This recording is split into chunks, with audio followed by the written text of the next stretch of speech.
Franklin County Board of County Commissioners is now in session. Recording in progress. Sorry about Now that. we're in session. Yep, that's a new. So we're going to start with the prayer and pledge this morning. And just so the rest of the commission's aware, Commissioner Lockley might be leaving a little early today to one of his granddaughters. We're going to pray for her as we pray this morning. Let's pray. Father, I thank you today for this day that you've given unto us.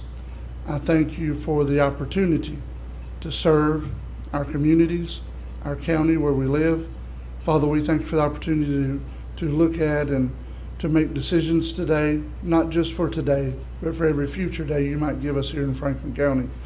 We ask that you would be with Georgia today, that you would keep your hand upon her. We know, Lord, that everything is in your hands. We ask you to go out to give calmness and peace to the family during this time, especially Commissioner Lockley. Father, we thank you for it in Jesus' name. Amen. Amen. I pledge allegiance to the flag of the United States of America and to the republic for which it stands, one nation, under God, indivisible, with liberty and justice for all.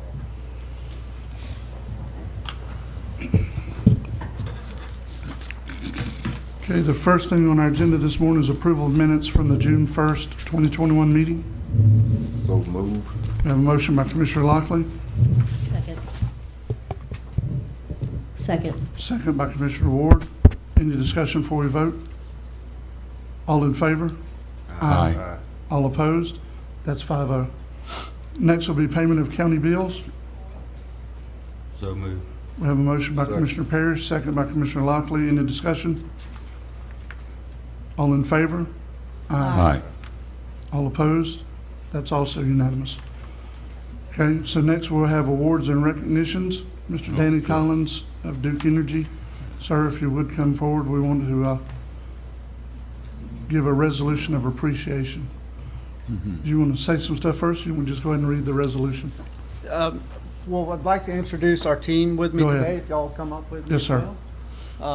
Wanted y'all to, I'm sure many of you know Mr. Mark Moses, you know him as Runt, who is our supervisor for the region. And then we've also got Mr. Jim Ginley, who's our director for our entire region, which covers about a 17, 18 county area in North Florida. These are the guys that led the efforts to restore power after Hurricane Michael. They're pros. They've been doing this for a while. They're what really makes Duke Energy look good in Franklin County, and I wanted them to be here to meet you guys and for you guys to know that the folks we have here going forward are ready to respond to any storm that may hit Franklin County, and you're in good hands with these two. Yes, sir. Thank you.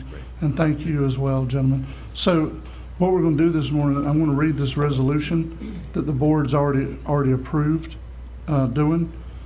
So this is a resolution of the Board of County Commissioners of Franklin County, a political subdivision of the state of Florida, expressing appreciation for the continued partnership between Duke Energy and Franklin County. Whereas Duke Energy provides safe and reliable electric service to over 10,000 customers in Franklin County, and whereas Duke Energy has been an exceptional corporate and community partner, having contributed over $66,000 to Franklin County nonprofits in 2020. And whereas on October 10th, 2018, Hurricane Michael made landfall as a Category 5 hurricane and was the strongest hurricane to impact Franklin County in nearly a century. And whereas Duke Energy and its employees worked tirelessly to restore electric service to Franklin County's residents following Hurricane Michael, allowing the county to quickly begin the recovery and rebuilding process. Now therefore be it resolved by the Board of County Commissioners of Franklin County, a political subdivision of the state of Florida, in regular session this, we got the wrong day on here. Today is the 15th day of June, as follows.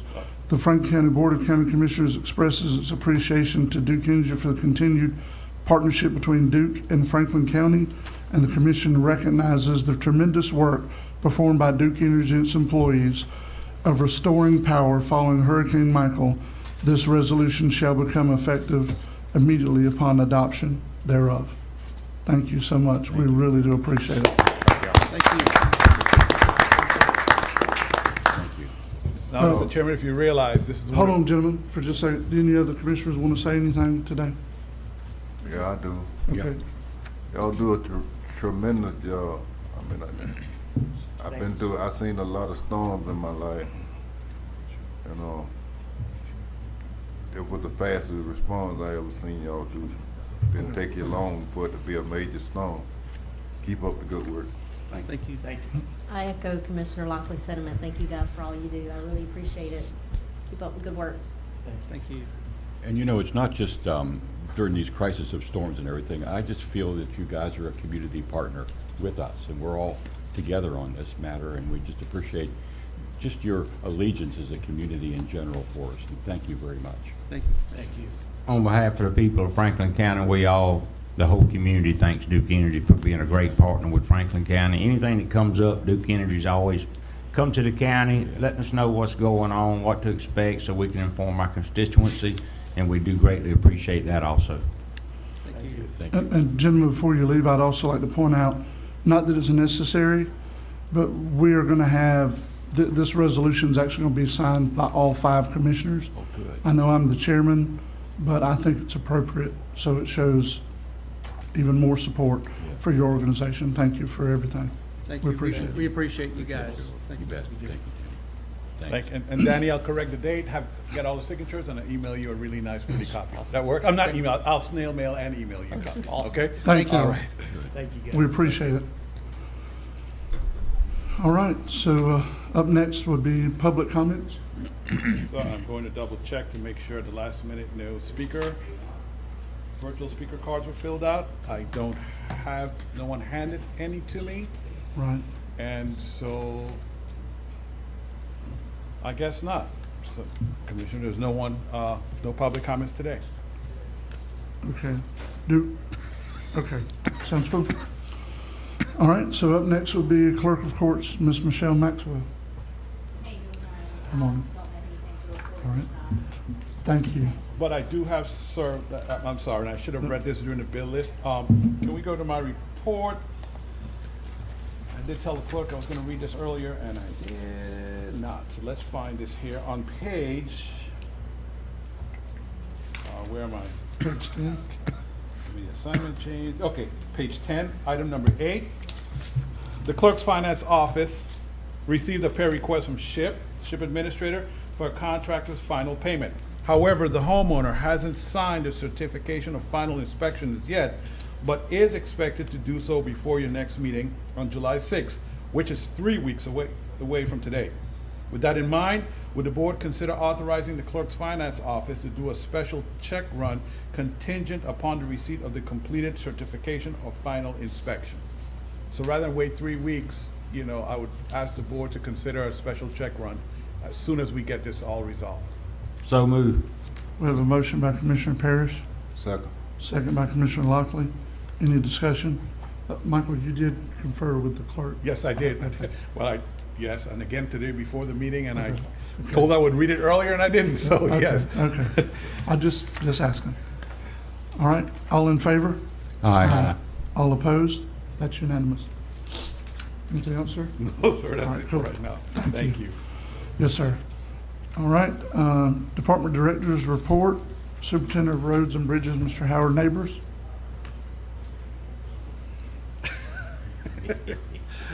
Morning, Commissioner. Good morning.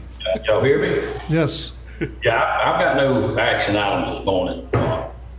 Everything's been going good. We've been busy, and still all that grass is growing and covered. We put more covers in the last 2 years than we probably had in the past 5 years total. So, very busy. yes, sir. Well, thank you for everything y'all do. Does anyone have any questions or concerns for Mr. Neighbors while he's here? Go ahead, sir. I got one thing for Mr. Neighbors and the board. I'm constantly, and again yesterday, had people come to my business complaining about the yield sign out here on C30 where it comes back into Highway 98. I think that needs to be changed to a stop sign. It's always been a yield sign, and then you've got people that sometimes don't go around and come into C30 like they're supposed to. They just shoot across there. That needs to be addressed before somebody gets killed out there. and we, you know, we got the Scott project going, fixing to start over there at some point where they're repaving there from there to 13 Mile. And I'd like to, Clay, are you with us today on Zoom, our county yes. engineer? Let me set Clay up. Is that something that'd be? Hey, better Clay, to good morning. Make it both be the same way and not be a line? Barely. It'll just flip around and make you stop, Yeah, kind of like that's it is what's on the other end where you go into Yeah. the Go again, Clay? Can you hear me? Your sound is really low, Clay. I have talked to, me and Buster got into a conversation about him almost getting hit at the same stop sign, I mean, the same yield sign. Then I had a gentleman come to me yesterday, said he was the third vehicle in a line in a CJ5 or CJ7 Jeep, come through there, didn't even slow down, snatched off the road, about, you know how Jeep is heavy, about turned over. Then when the 10-wheeler truck got by him, he snatched it back on the road, and there was a Mercedes-Benz from California license plate there, and then this gentleman was third in line. Someone's gonna get hurt out there from a public, you know, some people are not gonna like a stop sign there because it's always been a yield for all these years. But someone's gonna get very critically injured out there, and I think we need to change that to a stop sign.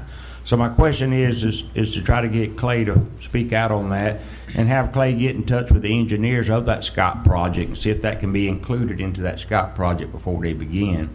And make a stop sign there, and it has to have the proper signage, you know, letting people know it's now a stop sign and not a yield sign, and it's a public safety issue. And I'd like to direct Clay and get with Mr. Mark Currington, which has a copy of the design of that Scott project, and see if we can have the engineer for that project include that into making that stop sign. I don't think a motion or anything is needed. Mr. Schuler may have to look at it from a legality standpoint, but I think that's something we need to proceed with. Buster, can you speak on this issue here? Yes, sir, I agree with you, Commissioner. We've had a lot of complaints about that area. And, you know, you take people on vacation or whatever, they 15, 20 miles from where they leaving from coming that way, and all of a sudden they approaching a yield sign, you know. I think that stop sign and some river strip or something put on that road, know that they're approaching that stop sign. I agree with you. Hey, Michael, is my audio any better? Yep. Yes. There, you're good now, Clay. Okay. So Commissioner Parrish, I mean, if the board so directs, and I don't have a problem doing it. Matter of fact, I've already talked to Mark Currington this morning, and we've taken a look at the plans. Right now, the plans still show a yield sign. So we're willing to contact whoever at DOT and this particular engineering firm is doing this design and talk to them about the possibility of changing that to a stop sign. Thank you, Clay. I was just informed by the county attorney that a motion needs to be made, so I'm gonna make that motion to direct Dewberry and to work with Buster and Mark Currington and DOT and the engineer to see if we can't bring this to fruition in the interest of public safety. So I'll make that motion. I'll second. Okay, so we have a motion by Commissioner Parrish, second by Commissioner Lockley, Commissioner Bolt. And this motion is to possibly change that design to have a stop sign instead of a yield sign. Correct. Okay, sir, since it wasn't in the agenda, is there anybody online that might want to comment? Can we ask before we take action? Anyone attending Zoom, via virtually, would like to comment on this before the board takes action? If you are on the phone, basically you hit *9, I'll see you raise your hand, and then then you hit *6 to unmute. And with your smart device, you just click the raise hand feature. I got something to say. No, Mr. Chairman, no one has All responded. right. Yes, sir, go ahead.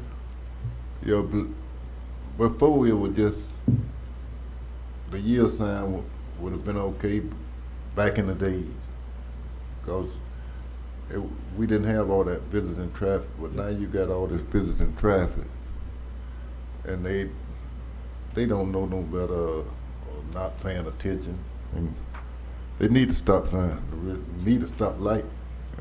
If they could put one there, be better.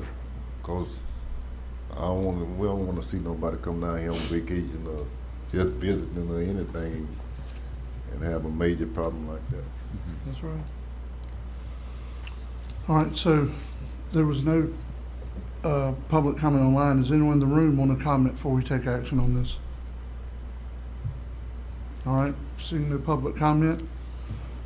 All in favor? Aye. All opposed? That's unanimous, Jessica. Thank you, Commissioners. Anyone else have anything for Mr. Neighbors while he's here? Yeah. Mr. Chairman. Go ahead, Commissioner Ockley. How, we got the budget coming up? And Yep.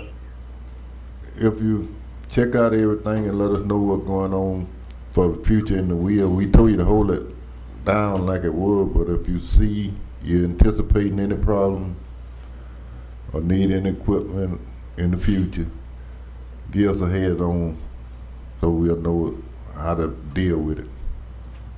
Yes, sir, I'll do it. I know that right now, I know probably a couple of four-door trucks we gonna need. Got 2 04s, which is M8 supervisors have been using, which I got one of them in the shop right now, having a transmission put in it. So I think that one that got like 280,000 miles on it. There's always something with it. Once they get so many miles and get old, they stay tore up. So. Okay. Keep us informed on everything so we'll know which way to travel. I got one more thing too, Yes, sir. is that ribbon cut, last meeting I brought it up, and y'all wanted to know what the, day it was, so it's gonna be this Thursday at 12:30. Okay, Ribbon cutting, good. and the eating after that. All right, that sounds even better. Thank you. All y'all please come. Yes, sir. Commissioner Bolt? That's what I wanted to remember, was Okay. the ribbon cutting for Thursday. Thank you. Howard, before you leave, I know I talked to you in the past, but I failed to get the numbers to you. We have a lot of, on the bike path on the island, Yes. the signs that say no motor vehicles that are faded out. So I'll get you a good number count. So if we don't have them, we can order them, because a lot of those need replacing because they're so faded they're almost illegible. So, I can look at it. yeah, I know I've talked to you about it and I just didn't remember it, so that's on me, but I will get that number to you. Okay. We'll take care of it. Yep. All right. Thank you, Howard. Tell your Yes, sir. team to keep up the good work. Yes, sir, thank y'all. Mr. Chairman, a couple of things before you move on. One, I want to let the board know that Erin is on a Teams meeting for the artificial reef. She should be through by 9:30, and then she'll be in the room. Okay. Secondly, speaking of Erin, the agenda packet was updated late last night and again this morning with some additional items that she had. So I just want to let you and the public know that, if they downloaded something before 5 yesterday, they might want to go back and take a look. And they can focus just strictly on Erin's report, okay? So, all right, yeah, we'll deal with those when we come to them. Yes, Not a problem. yes, I just wanted to inform the Okay. board that. And one more thing, this afternoon, I'll say this throughout the meeting, the workshop this afternoon will not be live streamed. It'll only be available virtually on Zoom. So I'm just letting the public know now, and they can pass the word on. They will have to log into Zoom to see this afternoon's workshop virtually, okay? And I'll say that throughout the meeting a few more times. Okay. Thank you. All right. Thank you, Howard. All right, next, Solid Waste Director, Mr. Fonda Davis. Good morning, Commissioner. Good morning, I have sir. an item this morning on my report, Equal Shop, for board's approval. In the past, the board has contributed to the basketball program for the youth of Franklin County. This year, the Equal Shop program is offering a completely free of charge program at the Matchbox. They are asking the board support for the amount of $2,500 to help keep this program. So moved. This Okay, support. we have a motion by Commissioner Lockley to approve. Second. We have a second by Commissioner Ward. Any discussion? How long How long does the program last, Fonda? How many weeks? Let me look here, Commissioner, on this flyer here. It's trying to, I don't know exactly what, it's not on this program here. But it's a whole summertime type deal though, correct? That's correct, yes. Yes, okay. And Mr. Chairman, Mr. Davis, if someone wanted to individually donate, is that something that they could do? And if Yes. so, where would they send the check? Is there an address or drop it off at the Matchbox or? Yeah, well, it's the address on the flyer. Do you have that attachment? Yeah, I thought Yes, I put it on. yes, it's on here. Yeah, there's a Yeah, flyer. it says make Commissioner check Ward, payable to Okay. to the Equal very Shot. bottom, there's an address. Got it. Yep. Got it? Yes. Thank you. Yep. Yep, thank you, Fonda. Yeah, and Yeah.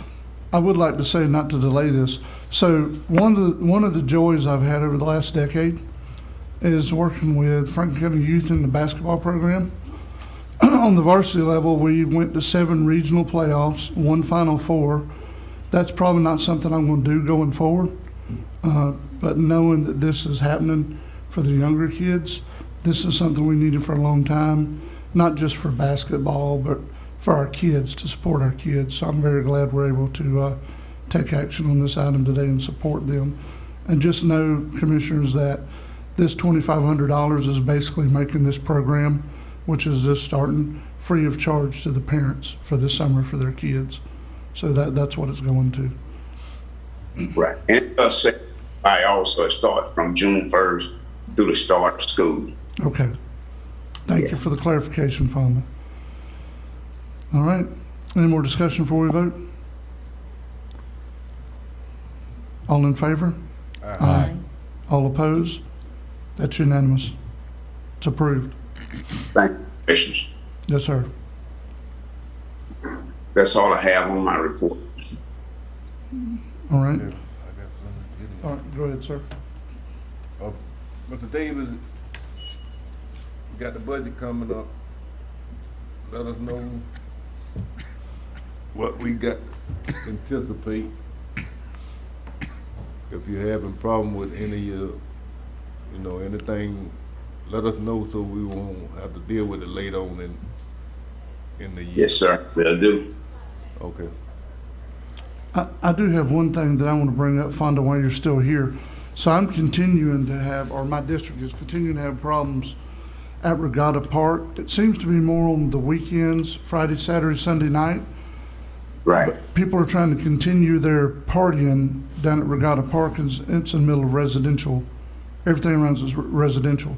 So I've had Okay. many discussions with the property owners there. We've talked before about putting a fence around the park. They've even asked if it was possible for us to put a no trespassing sign there. I told them I didn't think so because it's public property, but I wanted to defer to Attorney Schuler at this time, ask him to weigh in on this and see if there's something we can do more immediate than putting a fence up to help provide relief for this issue we're having at Regatta Park. Mr. Chairman, if I may. Yes, sir. My recommendation would be for the board to consider hours of operation for Regatta Park. Okay, I think we do not need to adopt that necessarily by ordinance. right. Have the property owners been communicating with the sheriff's department? And if so, do we know who they've been speaking with? I don't, but I know they have been, but I can find out who they've been communicating with, the sheriff department. Does the chairman have any suggested hours of operation for the board to consider? No, I think the only way to be safe with it though, because the hours change so vastly during summer and winter, the only way to really safely do it would be do it like from 7 to 7. I know it's not going to cover it during the summertime completely, but the winter, you won't have to change that sign or have multiple, hours suggested. So Yes, sir. I don't know how the rest of the board feels about that, but we got to do something. One comment real quick. Yes, sir. How about sunrise or sunset? That's what they have on there now, and that, Okay. I think the Not issue being is informed. the sheriff's department is uncertain, and I'm going to make a Yes. presumption, they're not Yep. quite sure what sunrise and sunset means because it varies from year to year. I think there's a preference to have, I guess, certainty and definitiveness in the hours of operation so they can look at their watch and say, it's 8 o'clock or it's 7 o'clock as opposed to sunrise to sunset. yeah. Well, I think that some of the ones from the sheriff's department is actually the ones suggested a no trespassing sign, but it's public property. Yeah, I'm not So very that's not gonna happen. comfortable. I'm not saying necessarily that we can't do it, but I would suggest that we first try hours of operation. Right.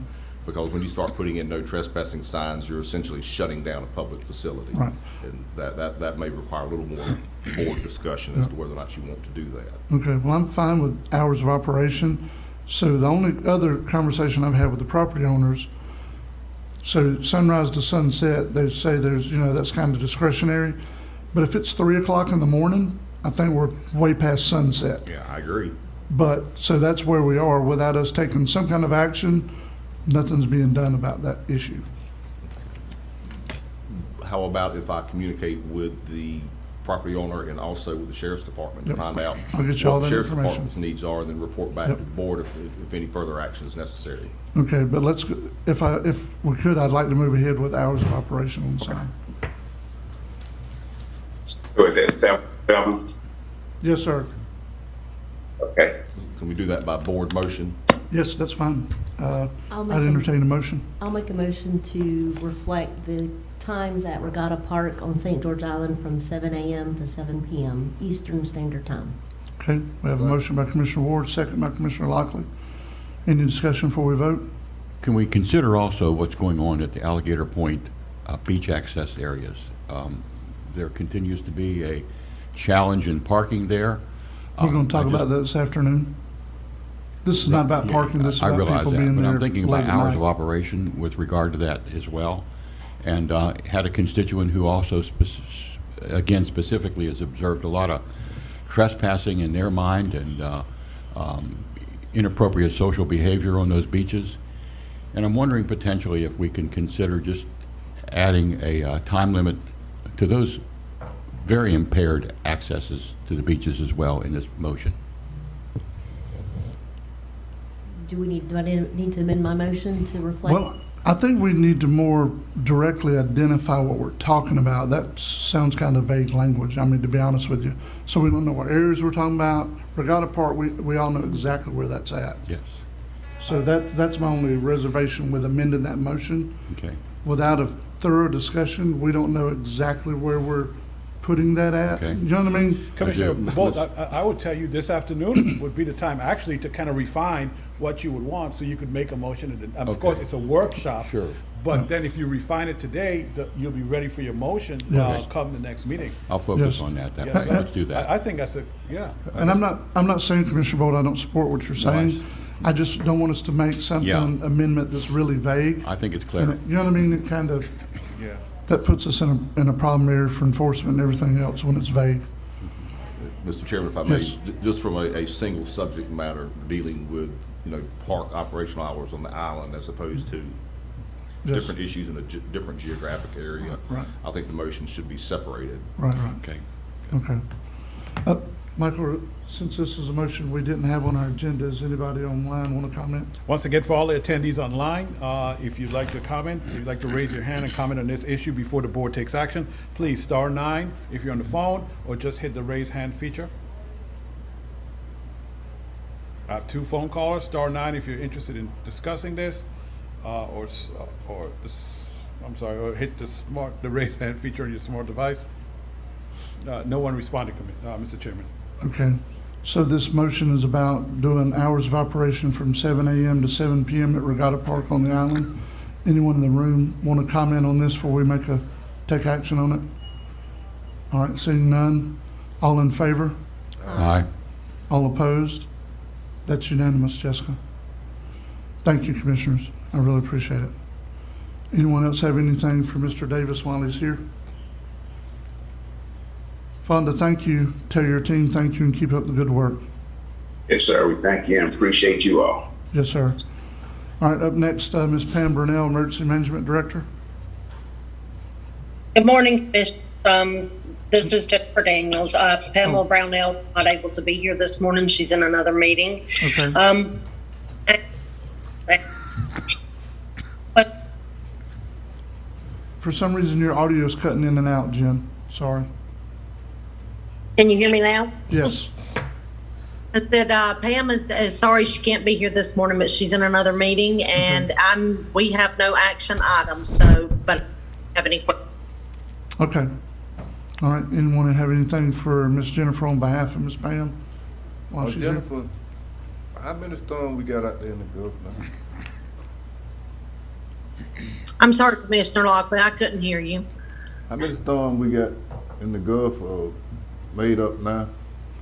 Right now, in the Gulf, there's one that we're watching right this minute that's actually in the Gulf. Yes, sir. But there's one up on the northeastern coast up around New Jersey, I think.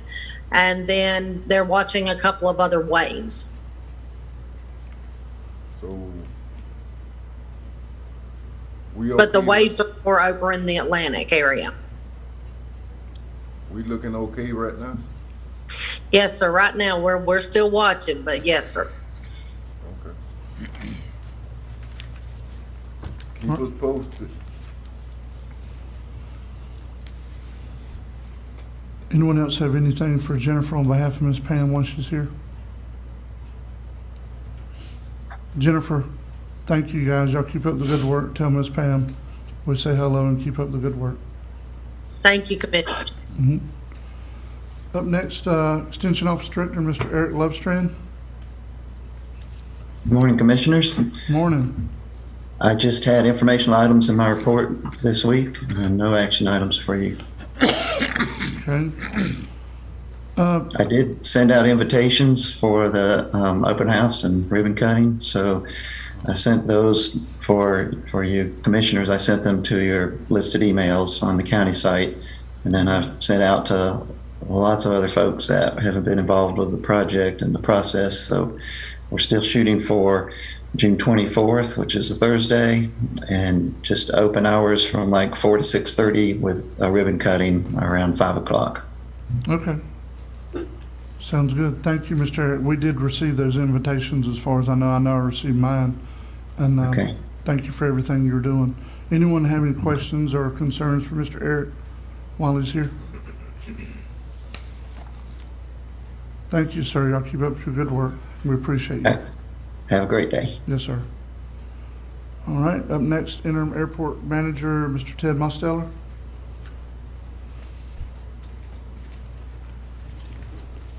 Good morning, Commissioners, staff. Morning. Basically, I've been spinning my wheels, and you have my report in front of you, I believe. Feverishly getting up to speed on current events, projects and needs at the airport, gathering information.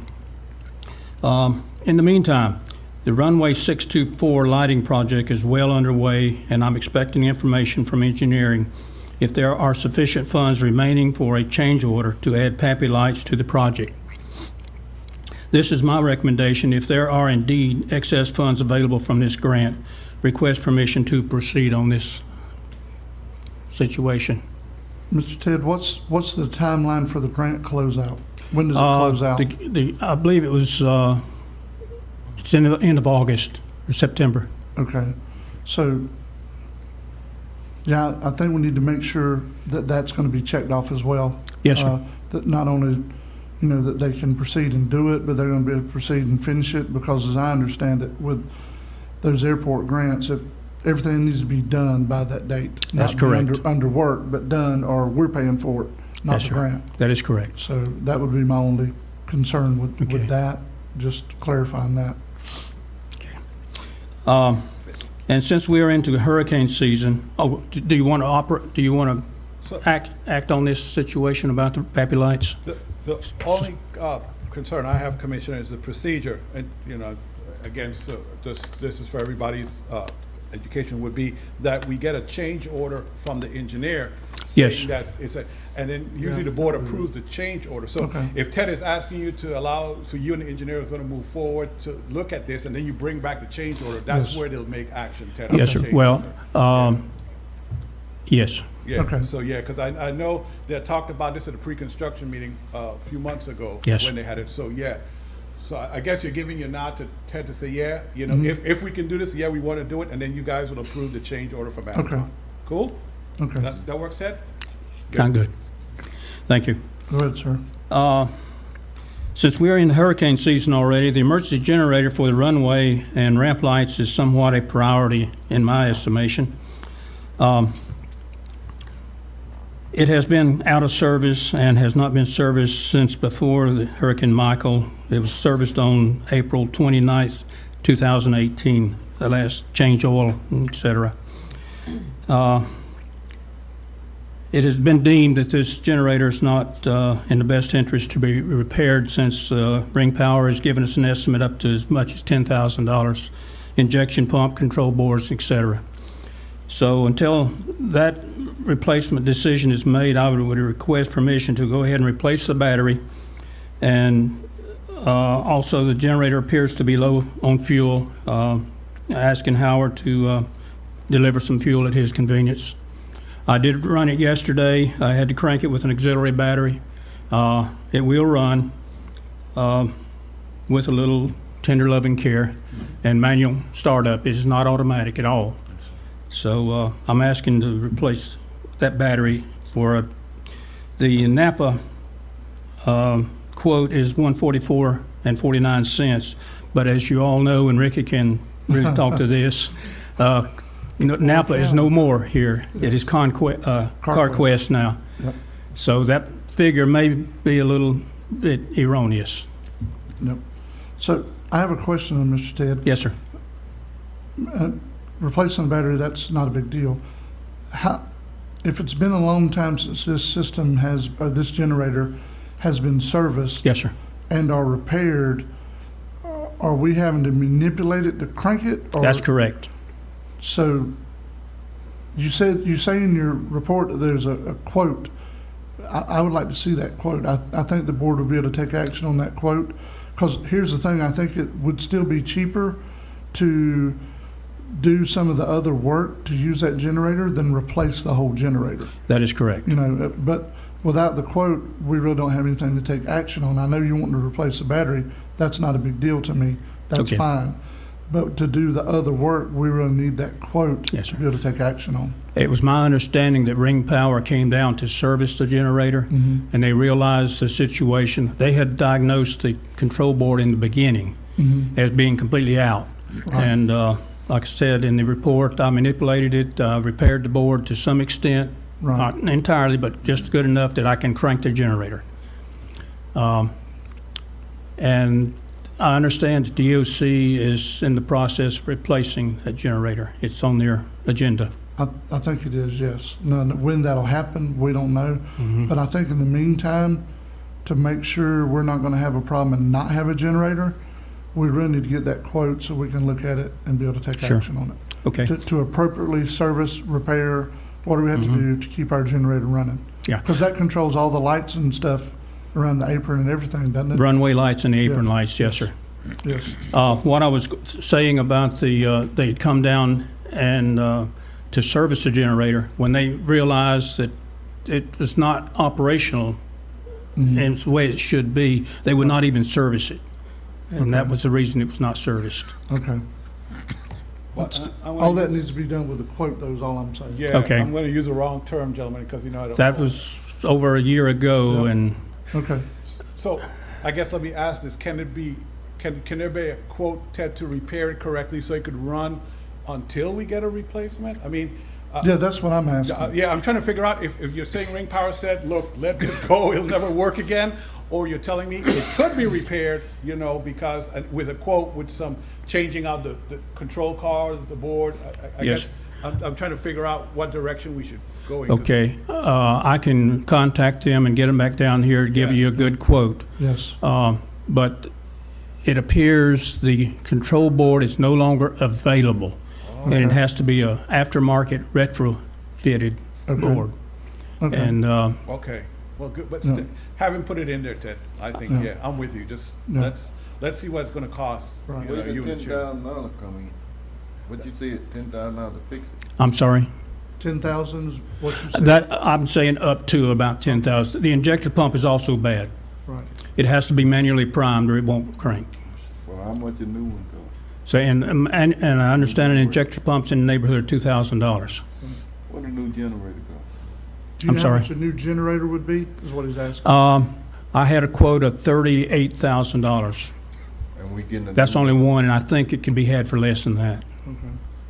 Well, when y'all, Well, we supposed to get a new one? yeah, I don't Yeah, know. it's part of the EOC stuff, I think. Yeah, but I Yes. don't think I know when, Commissioner. Don't know when. Lockley. So I think, following Chairman Ted's line of thought here, let's see if we can get a quote to see what it would take to get it running.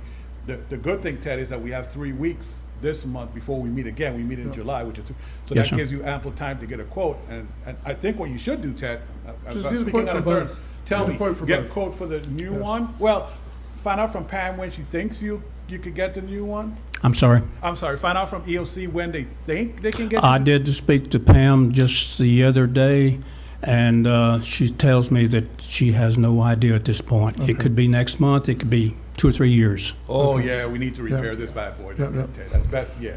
That's, So it might be better, Mr. Ted, if you get a quote on the repairs and get a quote on what it might be to purchase a new one. Now, I will say this, and I'm not trying to be anyway, when you've referenced aftermarket parts, that's not a big deal, because here's the deal with that. I understand. Anything in the aftermarket, you have the original manufacturer that sells the patent to make a part to anybody else that wants to make that same part. Okay. So as long as you're buying a quality part from a reputable company, aftermarket just means it's not coming from the original manufacturer, Yes, sir. but it's made to the same specs or they couldn't sell it. Yes, sir. You know, so that's not a problem for me for it to be an aftermarket board. Okay.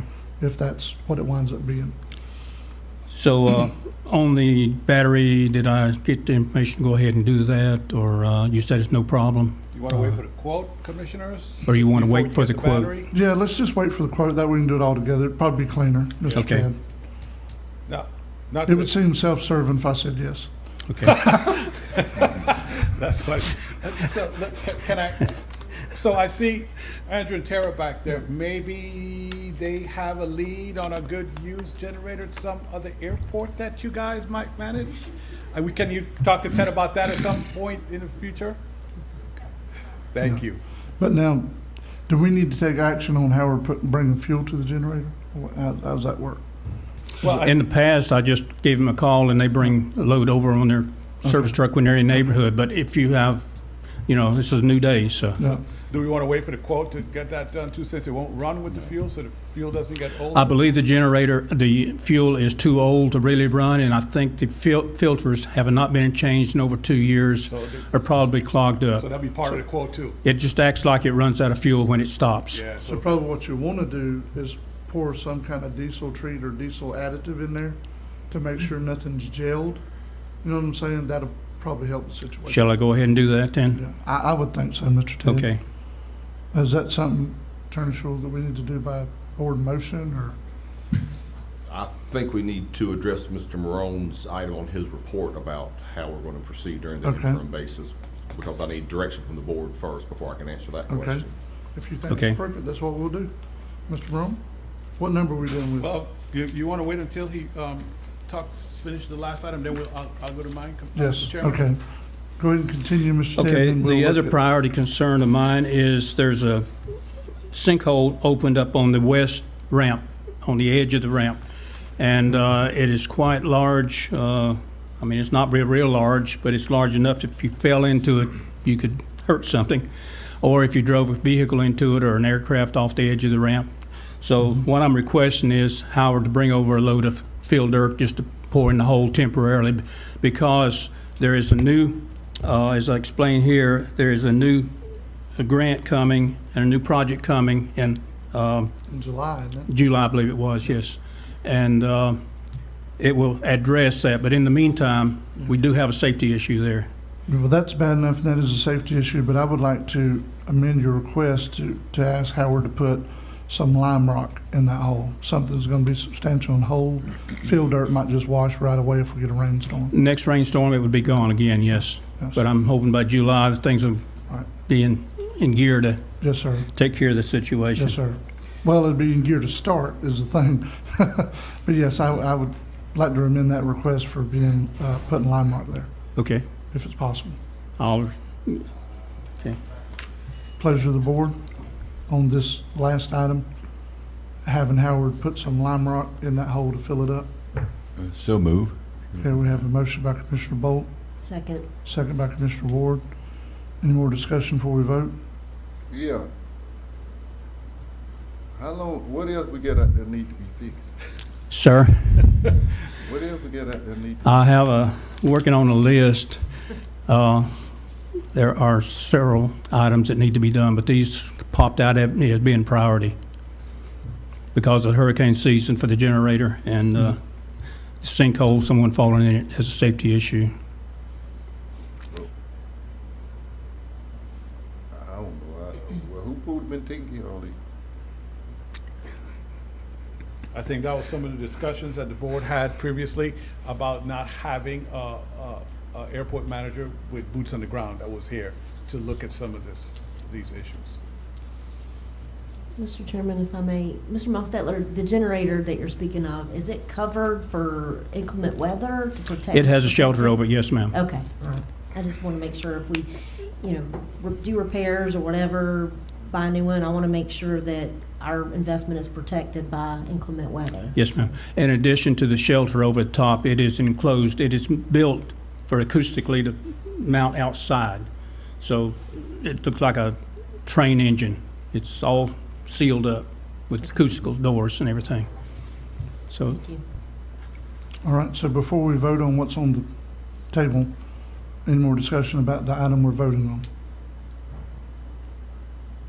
All in favor? Aye. All opposed? That's unanimous. About having Howard come and put some lime rock to fill that hole, Mr. Ted. okay. Okay, anyone else have any questions or concerns for Mr. Ted while he's here? I know we're gonna cover Mr. Malone's item, I'm just, Ted, how expensive, and I shouldn't be asking you this, but how expensive do you think it'll be to add an automatic switch? Because you said it's a manual crank. Well, I just, like Commissioner Rick said, I have to manipulate the controls. I have to bypass, I have to literally disconnect one of the sensors to the engine because the control is shutting it down. So if it's repaired correctly, it will come back to being an automatic, like automatically turning on? If it has a correct replacement board put into it, control board, Yeah, and a control, an ejector pump, and the sensor that I'm unplugging to make it work, yeah, it should be Cool. operational. okay. I will qualify that and say it should be. Should not hear you, I get, What happened? you're not ring power, I get you. Let me ask you, what happened if it need cranking and you ain't in?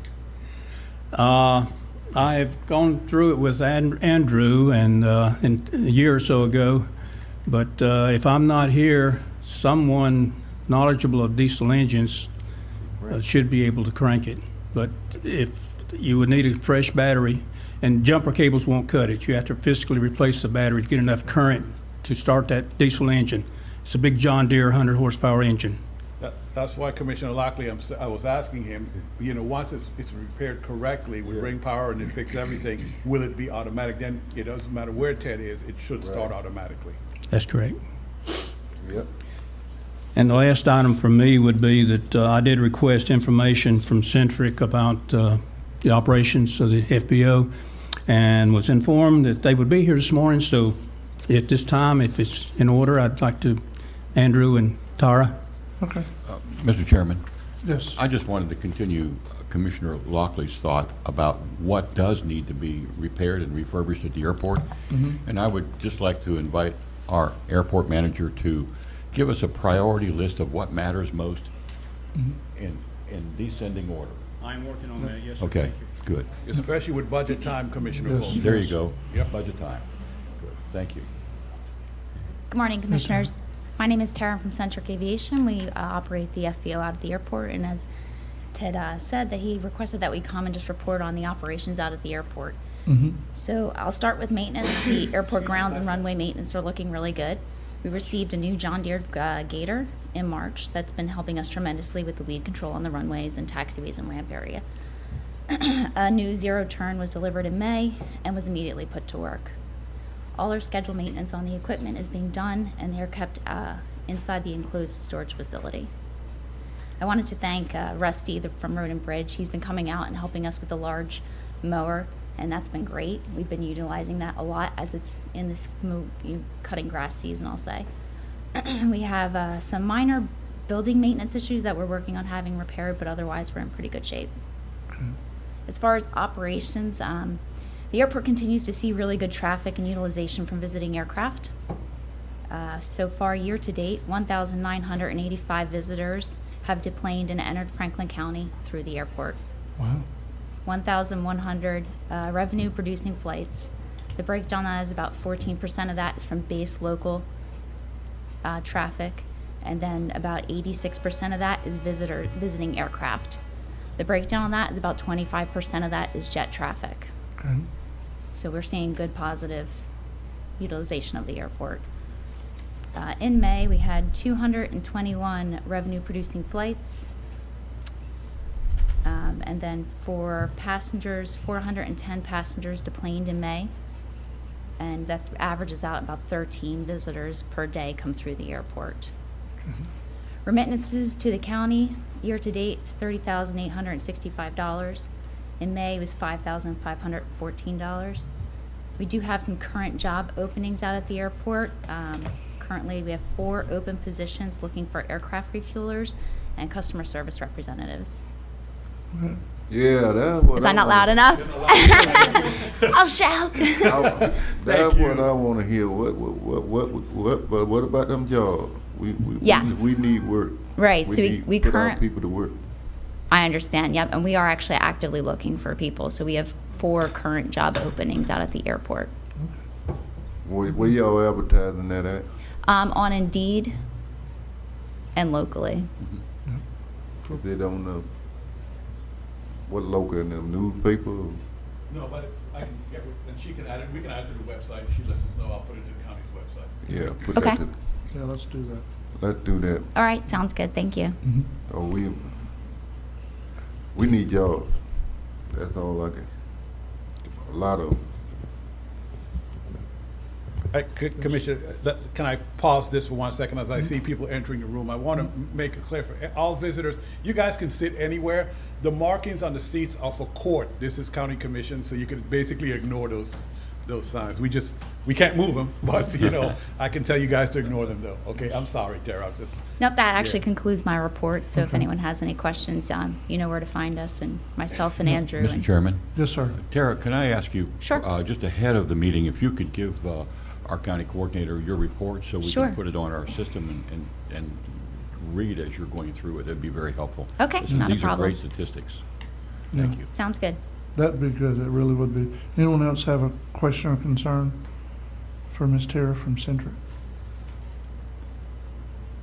Thank you, Good, thank Tara. All right, thank you Appreciate so it. much, guys. Commissioners. Good to see you all you all. here. Good to see you. Thank you. All right, sir, go ahead and handle your Okay. item while Mr. Taylor's still here. Page 10, and Andrew, don't leave because I volunteered you, so.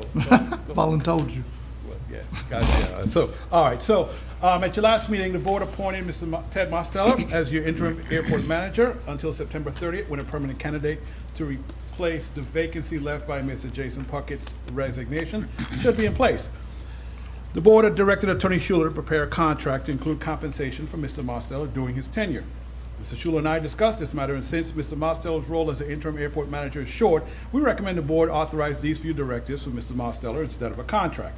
The first would be, as Mr. Mosteller did this morning, all actions in his role must be approved by the board, including but not limited to amending the airport layout plan, entering into contracts or leases, or applying for any grants.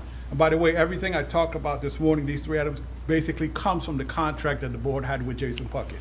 So I just extracted, I think, the bare minimum of what we needed, and so I'm applying it. Next, Mr. Mosteller is not authorized to charge on any county accounts or encumber any charges for the county without board or staff approval. The reason I say this because in the past, he did do that, but since then, there have been a lot of change in accounting-wise and auditor-wise, so since he's a contractor, not an employee, he has to submit his request to staff. The board approves it, he submits his request to staff, and then we get it done for him. As suggested by Commissioner Lockley, Mr. Mosteller will be paid $1,500 per month until September 30th. As it relates to creating a scope of work and a monthly fee for a permanent airport manager, I recommend a committee made up of Mr. Mosteller, Mr. Andrew Hartman of Centric Aviation, and Mrs. Erin Griffith. I believe with Mr. Mosteller's past knowledge of the county's airport, Mr. Hartman's experience of dealing with multiple airports of different sizes and those airport managers, and Mrs. Griffith's financial insight relating to airport's budget and grants, a draft comprehensive scope of work and monthly fee would be available to the board for review and discussion before the start of the budget workshops in July. So I'm basically asking the board to approve the directives stated prior from Mr. Mosteller as the interim airport manager. The $1,500 monthly fee that will terminate along with Mr. Mostelo's role as interim manager on September 30th, 2021, and the creation of the committee with the stated members for the purpose of creating a scope of work and monthly fee for permanent airport manager. I got Go ahead, a sir. question on that. Now, we, all that sound good, but I still think we should have somebody, I want something added to it. Want to have a knowledge of bringing economic work in here. Whoever gonna be dealing with that airport. Okay. We need y'all, and they, you know, we paying out money, but ain't nothing happening out there. We got a big old, all that acreage out there is empty, nothing going on. If something need to be going on out there, put these people to work in the county. We making, everybody else making money, and our people sitting back ain't got no work. If something need to be worked out there where people can get something, that's too big an area and no work. That's where you got your, what y'all say that, y'all call it? Economic development. No, I ain't talking about economic development. I'm talking about that's supposed to be part of your plan out there, where people work. So just, I'll say it, and if I'm wrong, Commissioner Lockley, correct me. So you're saying one of the qualifications for the airport manager is that he has either job creation or economic development experience. Is Yeah. that what you're saying? Okay. And he needs to be in so long to bring something in. Okay.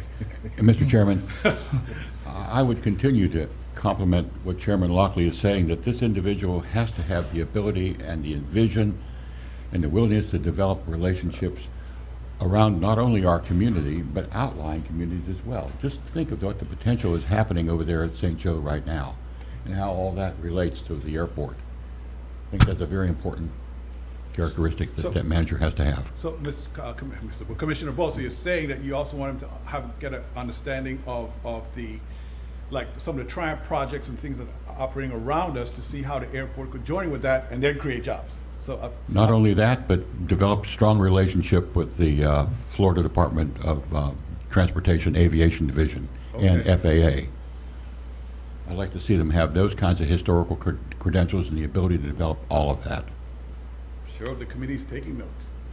I can tell you this, the committee better be taking these notes. You add enough qualifications there, you better talk about a different dollar figure. Surely. Oh, yes. Yes, sir. Yes. It'd be worth it. It's gonna be way different, I can tell you You're that. right. Yes. You're right. And I think we've grown to that point to have that conversation. Okay. I mean, it'll be worth it if they put people to work. Yes, sir. Yes, sir. Ain't nobody. So, Michael, before we haven't had a motion or second yet. Before we do, I want to make a point of clarification. In your original write-up, it says on the encumber any charges without board or staff approval. Yes. Would that staff be you? Well, yes. So basically, if it's a small enough purchase, I don't want Ted to have to wait to come to the board for a small purchase, you know, because, I mean, in a different circumstance, something like the battery, Ted shouldn't have to come to you guys for the battery. You can come to me for that. That's why I made the clarification. Yes, So yeah. if we want to approve put a it the way- limit on it, I would ask Aaron, what would be the staff, what do we do now, basically? Honestly, I would say, anything, less than $1,500. Yeah, okay. So we haven't made a motion or second yet. So clarifying, if Mr. Ted reaches out to Ring Power and they tell him it's gonna be 3 months to get that board, then yeah, he's gonna need a battery before. Yes. That's why I'm Yeah, clarifying. Okay. Yeah, All right. so we'll add staff with a $1,500. Well, it's in your purchase write-up, limit, but if it's that- not in your Yes. last write-up. Yeah. Mr. Chairman, Yes. just one more clarification that we recognize that $1,500 monthly fee salary for Mr. Ted is retroactive to June 1st when he began his tenure. Yes, yes, sir. Yes. It would be once you guys did it. Oh, most definitely, yes. Yep. And But I'm sorry, thank I you should have for put that in, stating that, Commissioner though. Bolte. You're correct. All right? What they call that?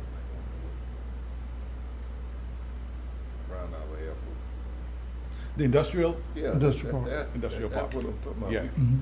We got that big industrial park, nothing on it.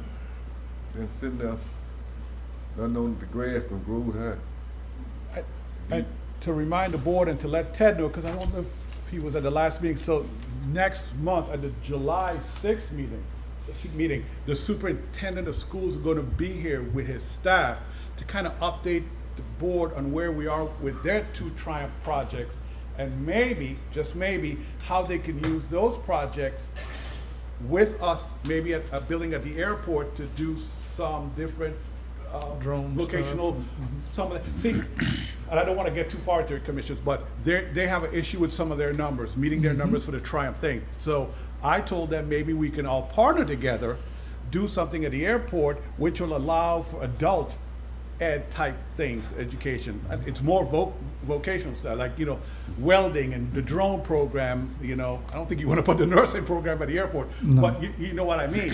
So we can make money, start to get our industrial park up, and they could use that number from the people that graduate their commissioners, you know, to help them with their Triumph issue. So they're coming here on July 6th to discuss that, update the board, and then we have a discussion about that. So Ted, I needed to let you know that, so I mean, you're gonna be here every meeting, but just so that you know, you're prepared for that. Okay. What do industrial park mean? Well, I'll let the chairman tackle that since he's part of ARPC and they've done so much. But it's just a place set aside for potential industrial development. I will tell you, the place, the big area, Commissioner Lockley, to the east of the airport, actually needs to have a brownfield study done, because it used to be a trash dump. And they have to see how that property can be mitigated so it can be used. And they're in the process of getting that information to bring to us from ARPC, so it can be used. Well, they need to change it from industrial park now to a skating rink or something, because they're not. No, we'll get there, Commissioner Lockley. People need work. All right, so what's the pleasure of the board on these action items as one? All right, I have a motion by Commissioner Lockley to approve. Second. Second by Commissioner Bolt. So we're approving these directives as stated here this morning with the monthly fee from Mr. Mostedler that's retroactive. Now, my thing on that, what I wasn't talking about Mr. Ted qualifying for what I said. I was talking about for the future. The next one, I ain't talking about him, he already. Yes, sir, we understood that. Yeah. I wasn't talking about the interim, I was talking about the future. Yeah, Ted is our fixer. Yeah. We understood that. Okay. So do we have a motion and a second, Jessica? Yes. Okay. Any more discussion before we vote on this approval? All in favor? Aye. All opposed? That passes unanimously. All right. Good. Thank you, Mr. Ted. Thank you, Ted. Thanks. And if for some reason they delay Mr. Ted and they're telling you the repairs they're gonna need to that generator, or you're waiting on the quote and you're still having problems, just get with Michael about the battery. Will do. I mean, whatever you can do in between. Thank you. Cool. Y'all grew some collard greens on that industrial park, did, let's see something. All right, up next is Board of Adjustment, Ms. Courtney Bankston. Report.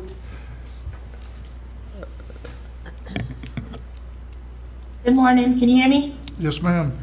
All right. Michael, do you need me to share screen? Yeah. I didn't plan to. It's your show. Actually, it's going to be her show from now right through the public hearings, commissioners. So, welcome to Courtney. Yeah. Okay, so first up we have Board of Adjustment. We only have 2 items for that one.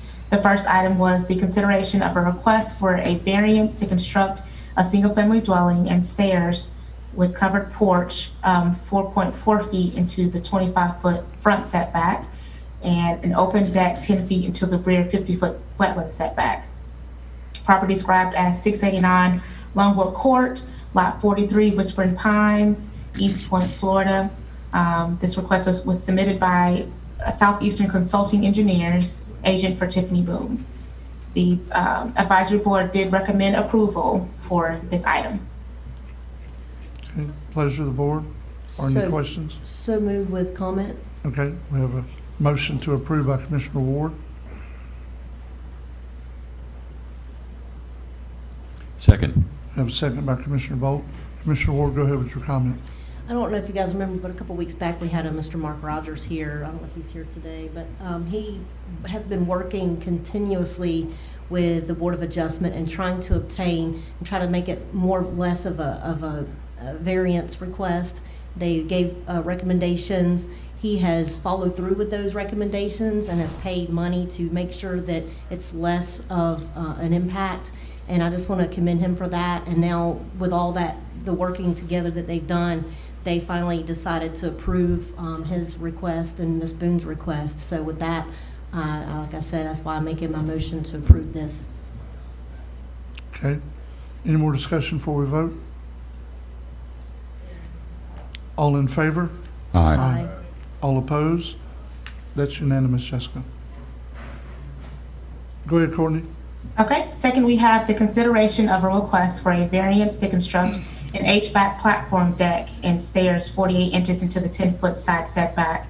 Property is described as 114 Connecticut Street in Lanark Village. They do have a house permit. The request was submitted by Dale Crowson, agent for Martha K. Swaggerty, applicant. The advisory board did recommend approval for this as well. And the issue, well, it's not an issue with this one, but basically they're building the deck for and stairs for the platform for an AC unit. They decided to, they're not really in a flood zone, but they wanted to elevate the HVAC unit for safety. Okay. So that's why they're building this, is because they're elevating their HVAC unit? Yes. Okay. Sounds intelligent to do. Yep. All right, pleasure of the board. So move for approval. We have a motion to approve by Commissioner Bolt, Second. second by Commissioner Lockley. Any discussion before we vote? All in favor? Aye. All opposed? That is unanimous. Go ahead, Courtney. All right, next up is the planning and zoning report. First up is critical shoreline application. Consideration of a request to modify an existing dock by adding a 4x18 finger pier and a 12x20 covered boat lift on property described as 363 Cook Street in St. George Island. State and federal permits have been received, and this request was submitted by Better Built Docks, agent for James Slack. This was actually originally approved in December of 2019, but they waited more than a year to pull their permit, so now they have to come back for a second approval. Okay. Courtney, I have a question.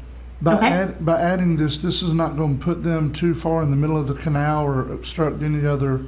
Nope, they meet all the riparian lot lines. Like I said, this was originally approved in 2019. Nothing has changed from their original plans. Okay.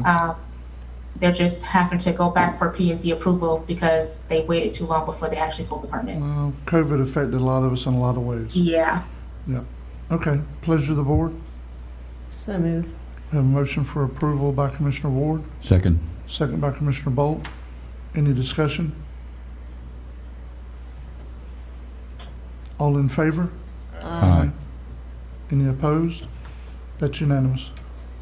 Go ahead, Courtney. All right, next is the consideration of a request to construct a 6x20 floating dock with a 3x16 wood ramp and a 4x30 catwalk and a 16x32 boat lift and cover. A repair of the existing 6x10 dock and a replacement of an existing 8x24 terminus on the property located at 546 River Road in Carabel. Applicant would be contingent upon state and federal permits. The request was submitted by Larry Joe Colson, agent for William and Anita Shuey, applicants. The board did recommend approval contingent upon state and federal permits. I recommend approval contingent upon state and federal permits. Okay, so we have a motion to approve by Commissioner Ward, Second. second by Commissioner Bolt. Any discussion on this item? All of those in favor? Aye. Any opposed? That is unanimous, it passed.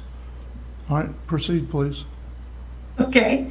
Next, we have the consideration of a request to modify an existing dock by adding a 12 by 33 covered boat lift on property located at 2218 Highway 98 East in Lanark Beach. Applicant has exemption from state and federal permits. The request was submitted by Todd Barlow, applicant. The P&Z board did recommend approval. Motion to approve. Okay, we have a motion to approve by Commissioner Bolt, Second. second by Commissioner Lockley. Any discussion on this item before we vote? All in favor? Aye. Opposed? That's unanimous, Jessica. All right, Courtney? All right, next up is the commercial site plan applications.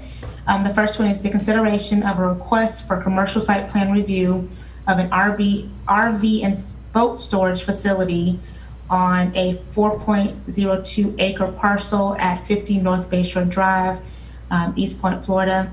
The request was submitted by Abel, agent for Render and Pam Ward applicants. The P&Z board did recommend approval.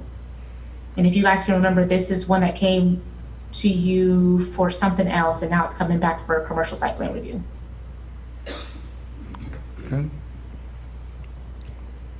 I will say, since this is in my district, it is a commercial piece of property, so this is commercial site plan review, so they're not doing anything that's not within their rights to do. You know, I think we're getting close to enough storage units in East Point, but you know, it's not my property. So I do support the owner being able to use their property for what they're wanting to make money to do it on. So moved. Second. We have a motion by Commissioner Parrish, second by Commissioner Lockley to approve. Any discussion before we vote? All in favor? Aye. All opposed? That is unanimous. Okay, Courtney? Okay, next we have the consideration of a request for commercial site plan review for 49.11 by 51.11 fire truck garage on a .344 acre parcel located at 37 Tom Roberts Road in Alligator Point. Request submitted by Paul Walker, agent for the Alligator Point Volunteer Fire Department. And the P&Z board did recommend approval for this. Motion to approve. Okay, we have a motion to approve by Commissioner Bolt, Second. second by Commissioner Ward. Discussion, I have a question. Okay. This commercial site plan review, what is he asking to do here? It's basically just a holding place for the fire trucks, just a garage. Okay. Sounds cool. All right. Any more discussion before we vote? All in favor? Aye. Any opposed? That's unanimous. Bless you. That's unanimous. Thank All you, right. Commissioner. Yep, thank you, sir. Go ahead, Courtney. All right, next up, we have rezoning and land use change applications. The first one is in consideration of a request for a public hearing to rezone a 2.1 acre parcel line in section 12, township 7, located at 2332 Highway 98 East, Lanark, from C4 mixed use residential to R1A single family residential subdivision district. This request was submitted by Melinda Carroll and Vicki Williams applicants. P&Z board recommended approval for a public hearing. So moved. Okay, we have a motion to go to the public hearing by Commissioner Lockley, Second. second by Commissioner Bolt. Any discussion? All in favor? Aye. All opposed? That's unanimous as well. All right, go ahead, Courtney. Okay, item P, the applicant emailed and requested for the board to withdraw this request at this time. Okay. That's the one for South Bay Shore Drive in East Point? Yes, that's correct. Okay, they have withdrawn their request for a public hearing. Yes. Okay. All right, go to the next one, please. Okay. The last one is the consideration of a request for public hearing to rezone a 1.23 acre parcel line in section 12 located at 2390 Oak Street, Lanark Village, from C2 Commercial Business District to C4 Mixed Use Residential. The request was submitted by Charles and Elizabeth Schultz, applicants. P&Z Board recommended approval for public hearing. Motion to approve for a public hearing. Okay. We have a motion by Commissioner Bolt, second by Commissioner Lockley to take this to a public hearing. Any discussion before we vote? I don't know what it is, but it says C4. All in favor? Aye. All opposed? That passes, so it will go to a public hearing. Okay. Michael, I don't know if you want me to wait. The next things up are public hearings at 10:35. We cannot start those before have to- 10:35. Correct. Can we- So, sir, was there a question you had? No, I had to verify with Attorney Schuler that I didn't need board action to withdraw the request. Okay. He said no because No, I have the right the to do applicant that. has the right Yes, to no, do that, no, yes. you're right, Mr. Chairman. We're Okay. fine. I'm sorry. No, You you're finished? good. I was going to ask, since we know Commissioner Lockley is leaving, was there any items that the other commissioners looked at on my report, Aaron's report, you would like Commissioner Lockley here to get his opinion? He's already told me that he is, in my report, when it comes to the paving, he is for striping the parking lot of Chapman, so that's not an issue. I don't know if there's anything else the other commissioners wanted to mention to him. This is the only time you get to talk to Commissioner Lockley about county business, so before he leaves. Michael, did you want to go ahead and mention the P&Z and BOA advertisement that we did? Yeah, let's do that. Okay, Let's do that. let me, So we're jumping to number one on your report, sir? yeah. Okay. And that is on, Page 8, page 8. thank you all, page 8, the bottom of page 8. So I'm going to read both items 1 and 2, Commissioners. At your May 18th meeting, I was directed to create an advertisement to encourage volunteers to serve in the County's Planning and Zoning Commission, Advisory Board of Adjustment, and Weems Board of Directors. Mrs. Courtney Baxter, your zoning administrator, created the advertisement, uploaded it to the county's website, and sent it to WOYS and the Times to run as a public service announcement. For better exposure, I directed Ms. Baxter to purchase an advertisement package, a small one from WOYS, for the Planning and Zoning Commission and the Board of Adjustment vacant seats. I think we will get more exposure by having an ad running in the radio station for those seats, since we really want to fill them as soon as possible. So that's why I did that, Commissioners. I would like a motion from the board ratifying the purchase of that advertisement package for those two commissions, those two boards. So moved. Okay. We have a motion by Commissioner Parrish, second by Commissioner Lockley to ratify that advertising package. Any discussion? All in favor? Aye. Any opposed? All right, go ahead, sir. I'll do items 2 and 3, Commissioners. Let's squeeze those in. Prior to this is item 2 to the top of page 9. Prior to the start of the advertisement for the vacant planning and zoning vacant seats, I shouldn't have said that, Commissioner Jones informed me that he has a candidate, Mr. James Morris, for District 1's planning and zoning vacant seat. Mr. Morris is the current St. George Island Civic Club president. I'm not sure, I think his term will be over here shortly. In a month or so. In a month or so, and is eager to serve in the Planning and Zoning Commission. If approved, the advertisement will be updated to reflect the current vacant seats. I just need a motion for the board to appoint Mr. Morris to the Planning and Zoning District 1 seat. So moved.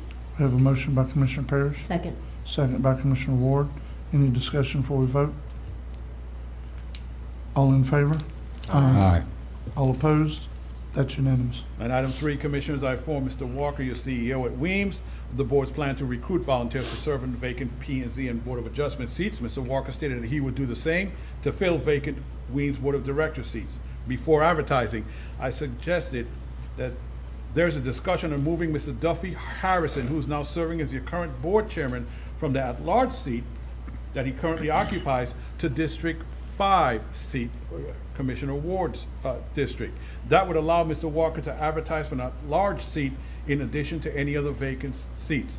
As we all know, Commissioners, it's easier to fill an at-large seat because it can come from anywhere in the county.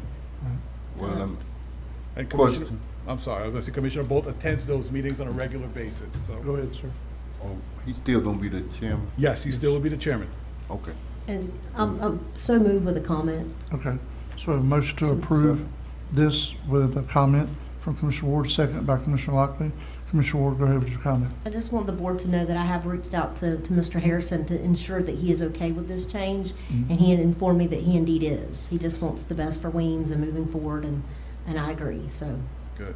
Yeah, he's doing a good job. Yeah, he actually told me when I was talking to him that he would feel better about being the chairman and not being at large.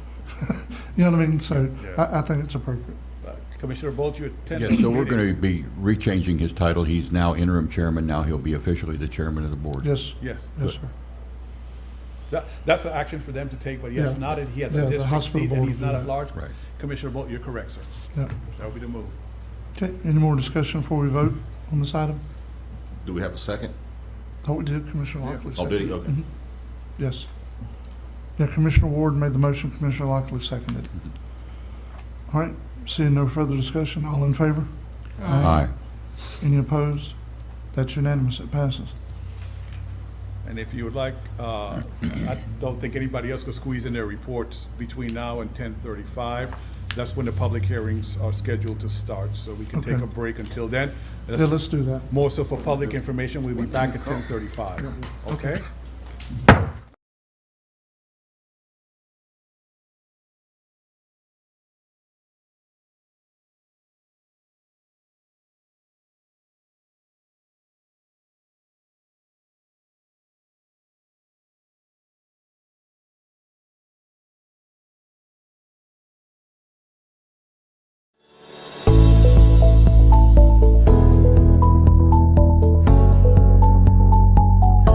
I'm David Newton. I'm the new primary care physician in town. I moved here from Montana and I'm currently working at both Weems East and West Clinic. I'm here working as a primary care physician, but I also take care of my patients in the inpatient setting. So if you're hospitalized here at Weems, you'll see me as well.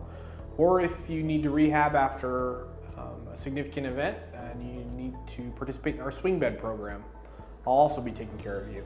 Even though I only work in the Weems Memorial System, I'm actually employed by Tallahassee Memorial Physician Partners. I'm the Franklin County branch.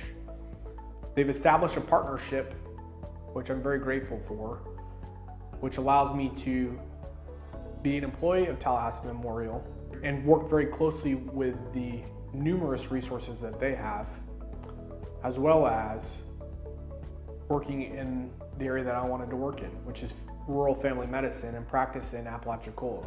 Once again, I'm Dr. David Newton. If you have any medical concerns or want to talk to somebody about medical conditions you're experiencing, just give me a call here at Weems and I'd love to take care of you.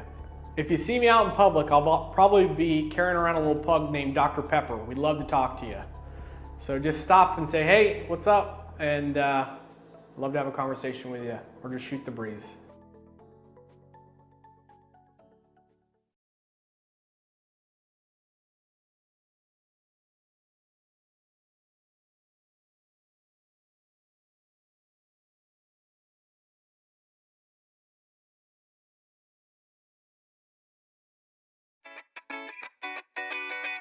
Come inside and check us out.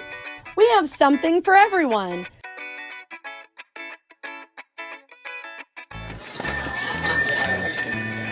Hello, welcome to Apalachicola Chocolate and Coffee Company. From our handmade chocolates, fudges, delicious old-fashioned caramel, pies, cookies, including the largest Greek wedding and macarons you've ever seen. We also make the Italian-style ice cream called gelato, which is adult tested and kid approved. We have a full menu coffee bar, from lattes and cappuccinos to some of our signature drinks, such as our affogatos and black bottom coffees. And don't forget about the famous crafted coffee blend. We also roast our coffee beans on site, so it's super fresh. Don't like coffee? We also have teas and lemonade. If you're hungry, we serve breakfast sandwiches on our homemade bread, or we have New York water bagels. Or try the biscuits and gravy that are to die for. We also have lunch sandwiches and soups. We do carry some gluten-free and vegan options as well. Hear what some locals have to say. I love the biscuits and gravy. You know something? The coffee here is great. I love the ice cream of the chocolate company. So come check us out and stay a while. In here, it's just like Cheers, where everybody knows your name. Oh, hey, Dan.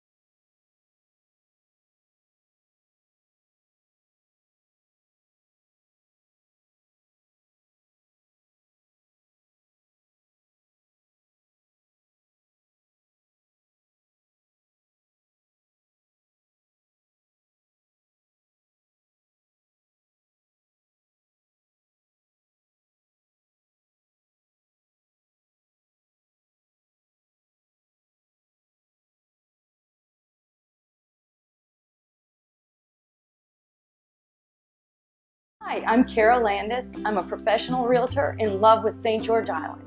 When my husband and I and our dogs moved here in 2002, it was the beginning of an adventure that has never grown old in a community that is amazing. If you're thinking about moving to St. George Island or investing in our world-class real estate, then this community will be as important to you as the sand and surf. Well, Kara to me is much more than an agent. She's become a friend, and since we bought the house, we've needed work done, and she knows everybody there is that can help us with that. One of the key elements for the historical growth and value of St. George Island real estate is the fact that it's a great place to vacation and to live. The beauty of the Gulf of Mexico with its white sand beaches and blue sky has always been a magnet for me. It was love at first sight. As your realtor, I can help educate you on the various aspects of buying and owning coastal properties. From taxes to coastal setback lines to where to find the best oysters, it's all part of being your realtor. Too often our friends tell us of it being a hardship to buy a house, and the agent was gone as soon as the closing. We've had quite the opposite experience with Kara. If you're looking to buy or sell real estate on St. George Island, I'd love to work with you. Please call or text me at 850-653-7753.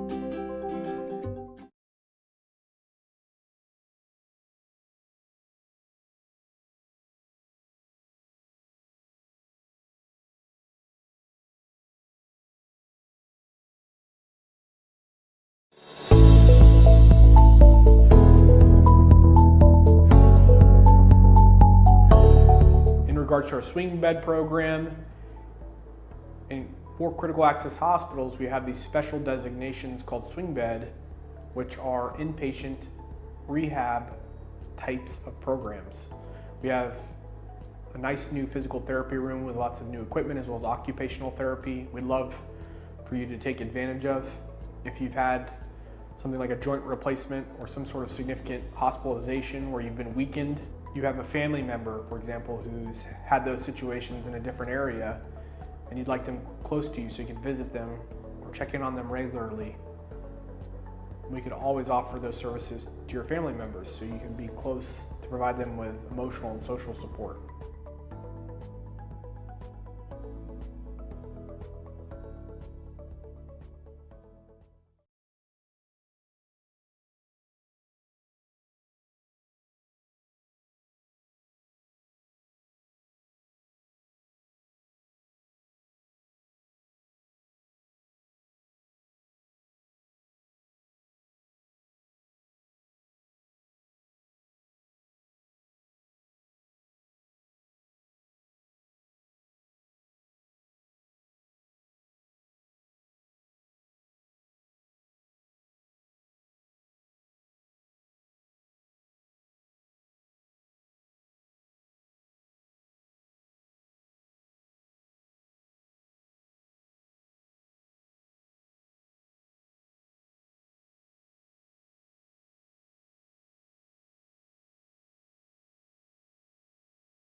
The new Florida's Forgotten Coast app. See the latest beach conditions, things to do, places to get delicious seafood, and great shopping along Florida's Forgotten Coast, plus more.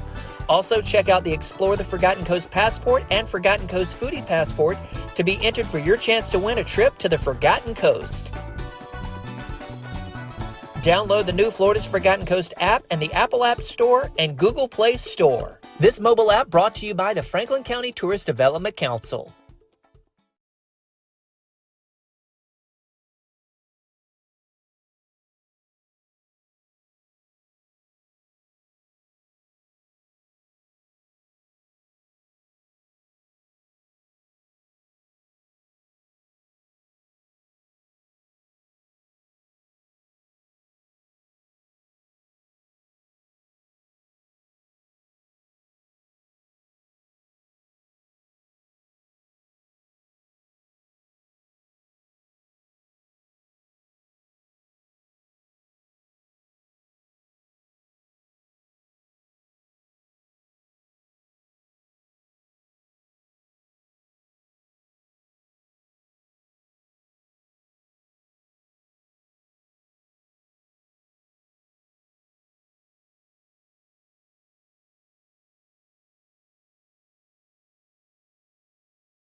County Commission now back in session.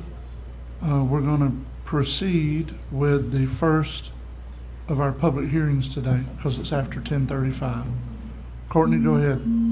All right.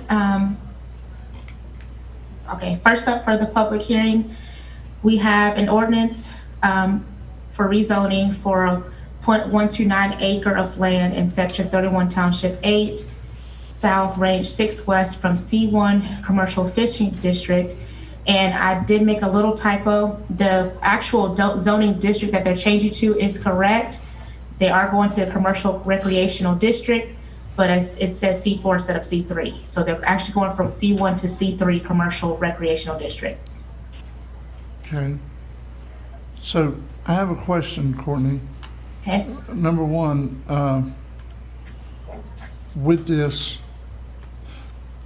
I don't know if it would apply because I think it's a different, I think it's another family member that actually owns the property adjacent to this. Seems like I remember when we were going through some stuff with other people that had RVs in the county, that they were told after they got to a certain amount, they had to provide public restrooms, public facilities. So my concern in going forward, knowing that they're wanting to do basically RV slots here, or some of those mobile units like are next door, is there going to be a requirement between the two of them to have public facilities there? And if so, where would those go? I think they're actually doing it separately. They have not combined the RV parks together. They're actually doing two separate ones. The sisters are. Okay. And she's only recommending two. Her site plan only shows two RV pads on her property. So this is just a rezoning, this is not a site plan, correct? That's correct. There would have to be a site plan later? Yes. Okay. All right, well, that was my question about it. I just wanted to make sure, you know, if that was gonna be an issue. So here's the thing, so if the board does approve changing it, it's changed. Now when we get to the point where it's changed and either her commercial site plan doesn't get approved or something else, well now, you know, she's gonna, I would not say, I'm not trying to mischaracterize somebody, but it could be said that somehow we're taking away the use of their property if we're changing the zone and then not approving the site plan. But there's no stretch today where we're approving a site plan, we're only talking about zoning. That's correct. Yeah, so anyway. Mr. Chairman, I'm Yes. sorry. Mr. Morone, did you have something? No, I was just going to back up and ask Attorney Schuler, since we've had some issues in the past, to kind of add a little bit more information to what the chairman said about this is not a site plan. Right. This is not a site plan approval by any means, but I'm sorry, Commissioner. It just says here, water and sewer, will the development be served by central water and sewer, or will it be an individual water well and septic tanks? It says yes, East Point Water and Sewer will provide. Yeah, it's available there. Okay, go ahead, Attorney Schuler, I'm sorry. That's fine. Thank you. Mr. Chairman, if I may? Yep, go ahead. What you said was more than sufficient for the record, but since the board wanted to comment from me, I will put on the record that if the board approves the rezoning, all the applicant is entitled to do is to apply for whatever uses are authorized in the C3 commercial zoning district. It doesn't guarantee that they're going to be approved for whatever they apply for, because we haven't seen an application. We can't comment on an application. Right. But they would be entitled to apply for uses authorized either as principal uses or conditional uses within the C3 commercial district. But, and Attorney Schuler and the rest of the commission, the reason I wanted to make that distinction is because it's normal, and it's in this package we got for this potential zoning change.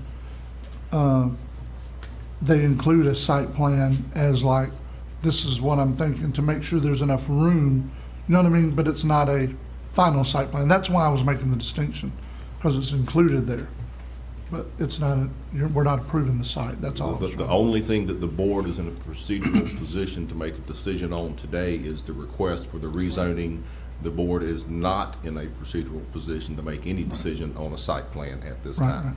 Right. Okay, thank you. Mr. Chairman? Yes, sir. One other question. If this, hypothetically, if this zoning is allowed to change and they go to C3 and do what Ms. Reader and them did? Mhm. Or are they gonna be required to also move them places every 6 months? No. They will be held to that same, Well, I think the problem, yeah, they probably would be, but here's the issue though. Since we don't have a site plan in front of us, we don't know if they're talking about putting cottage, you know what I'm saying? Cottages like, Miss Reader and them did, or if they're just talking about putting RV slips, you know what I mean? Because we don't have a site plan in front of us, I know that. But that's, but my question is, I want the applicant to know yes, that if it is changed Yes. and they do the same exact thing that Ms. Reader's done over there, then you will be required to remove these trailers Yep. every 6 months. Yep. And you will be required to move them when a hurricane is imminent to comply with FEMA regulations. Yep. So I want them to know that when they change the zoning, we don't have a site plan, but we do have a sketch here that what they want to do, right. that they're gonna be held to the same standards as other people that have changed the zoning to the same C3 zoning and what the requirements of that will be. It won't be if you put a trailer there or a couple trailers there, that they can just stay there from now on. They are required to be moved every 6 months. So I just want to put that out there so that the applicant knows kind of where we're headed and what the restrictions will be. Okay. Mr. Chairman? Yes. I had the opportunity to visit this site here about a month or so ago, and just standing there on the site and kind of looking at the lay of the land, it really seems very challenged and crowded, even for these two products. But again, site plan is going to have to be almighty on this. Yep. Okay. So, pleasure of the board. Sir, you have something, I'm sorry. Public Oh, comments. my bad. Any public want to comment? What about online? Might as well go online first. If you're on the Yeah, line, let's you'd like go to online comment on this during this public hearing, please, on the phone, you hit star, excuse me, star 9 to let me know that'll raise your hand, and then star 6 will unmute you. If you're on a smart device, just hit the raise hand feature and we'll allow you to talk. Courtney, can you tell if the applicant is actually on the line? Yes. Sorry, I forgot I should have done that first. To maybe comment if they would like before or after public comments, depending on what Attorney Schuler said we should do? She emailed me. She emailed actually me and Mark, but I don't see her on here.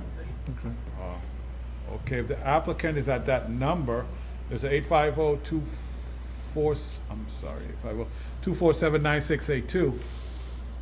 If that's you and you would like to comment, please, star 9 on your phone and star 6. Well, no, sir, no comments from the applicant or anyone that's online.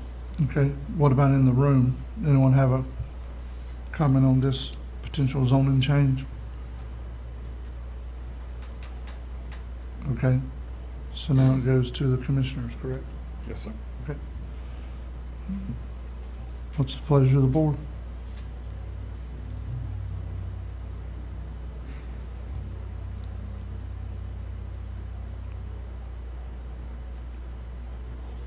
So is the pleasure to table it, or are we making a motion to approve or a motion to deny? I mean, I make a motion to table it until we can maybe get some more information from the applicant, what her intentions are, of what her intentions are for the property versus, RV pads or RV sites versus cottages, or what the exact plan is. And that's my recommendation and motion. Mr. Chairman, if Yes. we're going to table, the board has two options, and frankly, it's appropriate to table for an additional reason, which is the applicant is not present. Right. But two options for the board to consider. If you table without rescheduling to a date, time, and place certain for the rehearing of this matter, then it will have to be re-advertised. Right. Given the Scrivener's error in the advertisement with referencing the C4 as opposed to C3, I would suggest to the board that re-advertising would be appropriate in this matter. Yes. Okay. I agree. So is this something we could potentially take up at our second meeting in July? How's that looking already? Is it full already? I will have to ask Courtney about advertising, and I have to double check on the July, but I can inform the board at the next meeting when we can get the advertisement done. Okay, Sir. but do we have to say today when that date's gonna be? If we're going to advertise in the paper, then no. Okay, okay, that's what I wanted to know. We table with re-advertisements. Okay. Would be the motion. So, With whatever, how do I need to make my motion? Table with, Table it and direct staff to re-advertise. okay, I will motion to table this item and advise staff to re-advertise. for okay, this. so the motion has been amended by Commissioner Ward, Second. second by Commissioner Bolt, to table this item, have staff re-advertise it for a future public hearing. Yes, sir. Any more discussion before we vote? All in favor?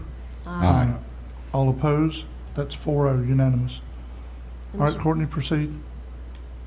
Okay, next up we have an ordinance change amending the Franklin County Comprehensive Plan to change the permitted use of 1.37 acre parcel of land in section 25 Township 7 South, range 5 west from residential to commercial.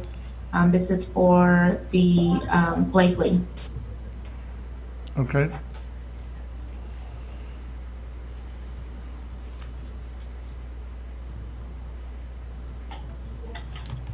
All right, Attorney Schuler, since I kind of went all over the board on the last one, Yes, sir. is it appropriate to have public comment first and then board discussion last? We can proceed in a couple of different fashions. Okay. Is the applicant present? Yes, they are. Does the applicant have any presentation? Yes, sir, please. That way the public will have the benefit. And Lauren, when you get there, just state your name for the record, please. Lauren Whaley.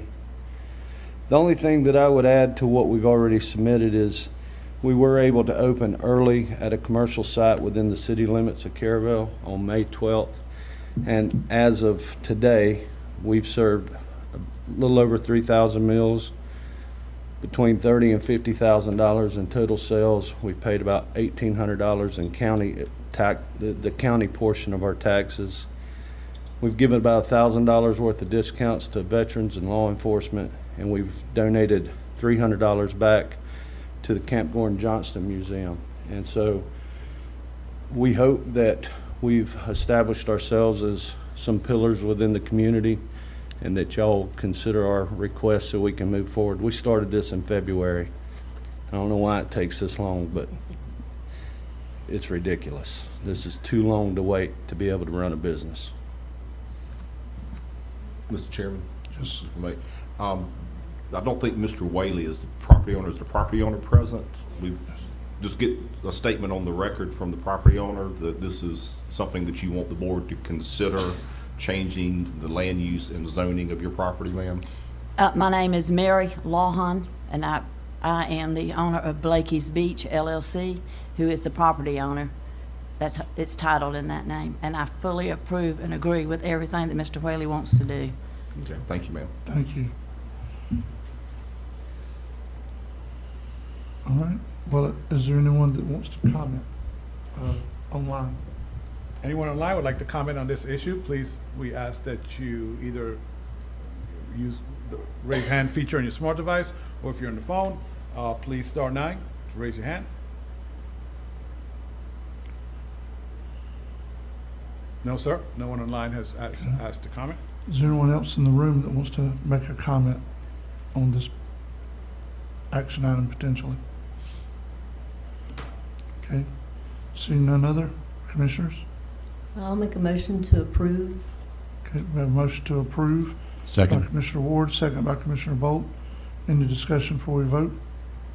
I would just like to make a note that Mr. Whaley, as he did state, he has served a lot of people in the community. He did give discounts on Memorial Day. I remember seeing his post about giving free meals to those that have served. In addition, not too long ago, I saw where the RV resort, where this is going to kind of go not next to, but just a stone's throw away, And they stated that they were looking for a food truck and reaching out to people who may potentially be able to come and serve at their RV resort. I did reach out to them, and they are fully in support of this as well. So that's why I made my motion to approve. It's going to benefit the community. It already has benefited the community in so many ways. So Okay. thank you. Yep, not a problem. Any more discussion before we vote? I just want to state one thing. I know that, public hearings do take a longer time than usual it's not like a normal, approval or denial as far as when you go for a commercial site plan, but public hearings do take a longer time frame because we do have to advertise and set a hearing date. So I apologize for that, but that's just normal procedure for public hearings. In addition to that, we've had a lot of problems with a changeover at the newspaper because we have a lot of ads that we advertised for, we sent in the request, and they just didn't run. And legally, there's nothing we can do unless it's advertised. Our hands are tied when it comes to that. So that added to not just this public hearing, but a few others. That added to the problem that we experienced. All right, any more discussion before we vote to approve? All in favor? Aye. All opposed? That's unanimous, 4-0. Go ahead, Courtney. All right, so this is for the same applicants. This is now for the rezoning of that 1.37 acre of land from R4 single family home industry district to C4 mixed use residential district. Okay, so do we need to, I guess, call for public comment Yes, again? sir, you need to call for public comment. One more time, I'm calling for public comments. That's online, virtually. You star 9, your smart device, you hit your raise hand feature. None requested, sir. Okay. What about in the room? Does anyone want to comment on this item before we potentially take action on it? And you're explaining this is only the rezoning that goes Yes. along with the land use change? Yes, sir. Yes. Okay, seeing none, commissioners? I'll make a motion to approve this zoning change. Okay. Second. Motion to approve by Commissioner Ward, second by Commissioner Bolt. Any discussion? All in favor? Aye. Any opposed? That passes unanimously. Courtney, I think we're done with your report. Yep, that's it. That's all I've got. Thank you so much. No problem. Okay. Ms. Erin Griffith, Financial Manager, Grants Coordinator. I'm looking for another slash there. I don't see one yet. If you would, go ahead and proceed. Michael, do you need some time to change some stuff back? Are you good? Okay. Go ahead. Go ahead, Aaron. Mr. Chairman, Yes, the sorry. agenda says you will call for public comment because there are items added to her report after the agenda was released. Oh, I did not notice that. Thank you for clarifying. Yes, sir. Okay. So which specific items were added? What was added? Well, it says on any of the items. Actually, items 3 through 7. So all of them, okay. I would just do it for all. So we'll call for public comment on any of Ms. Griffin's items on her report. If you have public comment or want to. So if Ask you're a online, question. the reason we're calling for public comments for this is because they were added after the agenda deadline. So if you're online and would like to comment on any of these issues, and if the chairman will accept your comments without having to fill out a speaker card, just raise your hand and we will let you speak. None online, sir. Okay. Well, there's none in the room, so. Well, Ted. I don't think Mr. Ped, I don't think he wants to comment on this. And to clarify, that is the correct thing to do, but most of these are administrative in nature anyway. Yes, they are, correct. So, okay, having asked for public comment and receiving none, Ms. Aaron, go ahead. Okay, the bid solicitation for the construction portion of the Timber Island Road resurfacing project was ready to go in between commission meetings, and to expedite the project, the planning department proceeded with the placement of the ad in the local and regional newspapers. Construction will consist of approximately 0.90 miles of widening and resurfacing, striping, signs, and grassing along Timber Island Road. The bids are due to the clerk's office by 4:00 p.m. on July 19th and will be read aloud at the commission meeting on July 20th. Board action to grant retroactive approval for the planning department to advertise for construction bids for the Timber Island Road resurfacing project. So moved. Second. We have a motion by Commissioner Parrish, second by Commissioner Ward. Any discussion? All in favor? Aye. Any opposed? That passes unanimously. At your last meeting, the proposals were opened and released to the ranking committee for the CEI for Timber Island Road project. The committee has ranked Southeastern Consulting Engineers as the top firm. Board action to authorize the planning department to proceed with negotiations with Southeastern Consulting Engineers. So moved. We have a motion by Commissioner Ward, Second. second by Commissioner Bolt. Any discussion on awarding this contract? All right, all in favor? Aye. Any opposed? That's unanimous. Go ahead, Aaron. Okay, as reported at your regular meeting on May 18th, the county applied for a second installment of coronavirus relief funding for the Apalachicola Regional Airport. The FAA is providing the funds to help offset declines in aviation revenues arising from diminished airport operations and activities as a result of the COVID-19 public health emergency. The funds provided can only be used for purposes directly related to the airport and can include the reimbursement of an airport's operational and maintenance expenses. The county was notified yesterday of the grant award for $9,000, requesting board action to authorize the chairman's signature on the grant acceptance form contingent upon review by County Attorney Michael Schuler. So move. We have a motion to approve by Commissioner Bolt, Second. second by Commissioner Ward. Any discussion? All in favor? Aye. All opposed? That's unanimous. Franklin County received $2,115,719 in CARES funding based upon the documented cost of public safety personnel during the pandemic. This was the first CARES allocation. These funds provided aid to other governmental agencies, including transfers to the City of Apalachicola and Carabel, grants to local businesses, assistance to food pantries, provided for operational expenditures relative to coronavirus response, including disinfectants, barriers, large-scale software and computer upgrades, kiosks, message boards, and digital scanners, funded the new computer animated dispatch system for the Sheriff's Department, and funded the fortification and protection of the landfill transfer station pad. There is still one pending COVID remediation request for an estimated $62,558 in antibacterial and antimicrobial surfacing of the county jail, of which will be advertised for bid sometime this month. The CARES cost tracking workbook is attached. The notice of program closeout simply attests that Franklin County acknowledges that the first round of CARES funding is complete and fully documented. Board action to authorize the chairman's signature on the notice of program closeout. So moved. We have a motion to approve by Commissioner Ward, Second. second by Commissioner Bolt. Any discussion? All in favor? Aye. Any opposed? That passes. Okay, we do have several sheriff's E911 grants next on the report. E911 coordinator Renee Brandon will be available by phone to answer any questions in regards to the following two grants if you all have any. At the April 20th meeting, the board approved the Region 1 GIS mapping grant application and regional MOU. This 5-year grant will interface mapping data within the region and will leverage technology to enhance response time, provide additional mapping detail and services to process incoming 911 calls. The time-sensitive grant agreement for this project was sent to the E911 coordinator Renee Brandon and signed by the chairman on June 3rd. Approval is also requested for the attached sole source provider Datamark's contract for the regional project. Board action to approve the chairman's signature on the grant agreement for the regional NG 911 grant program and the Datamark contract. Mr. Chairman, I got a quick question. Yeah, go ahead. Is this Attorney Schuler, have you read over this and okay with all that?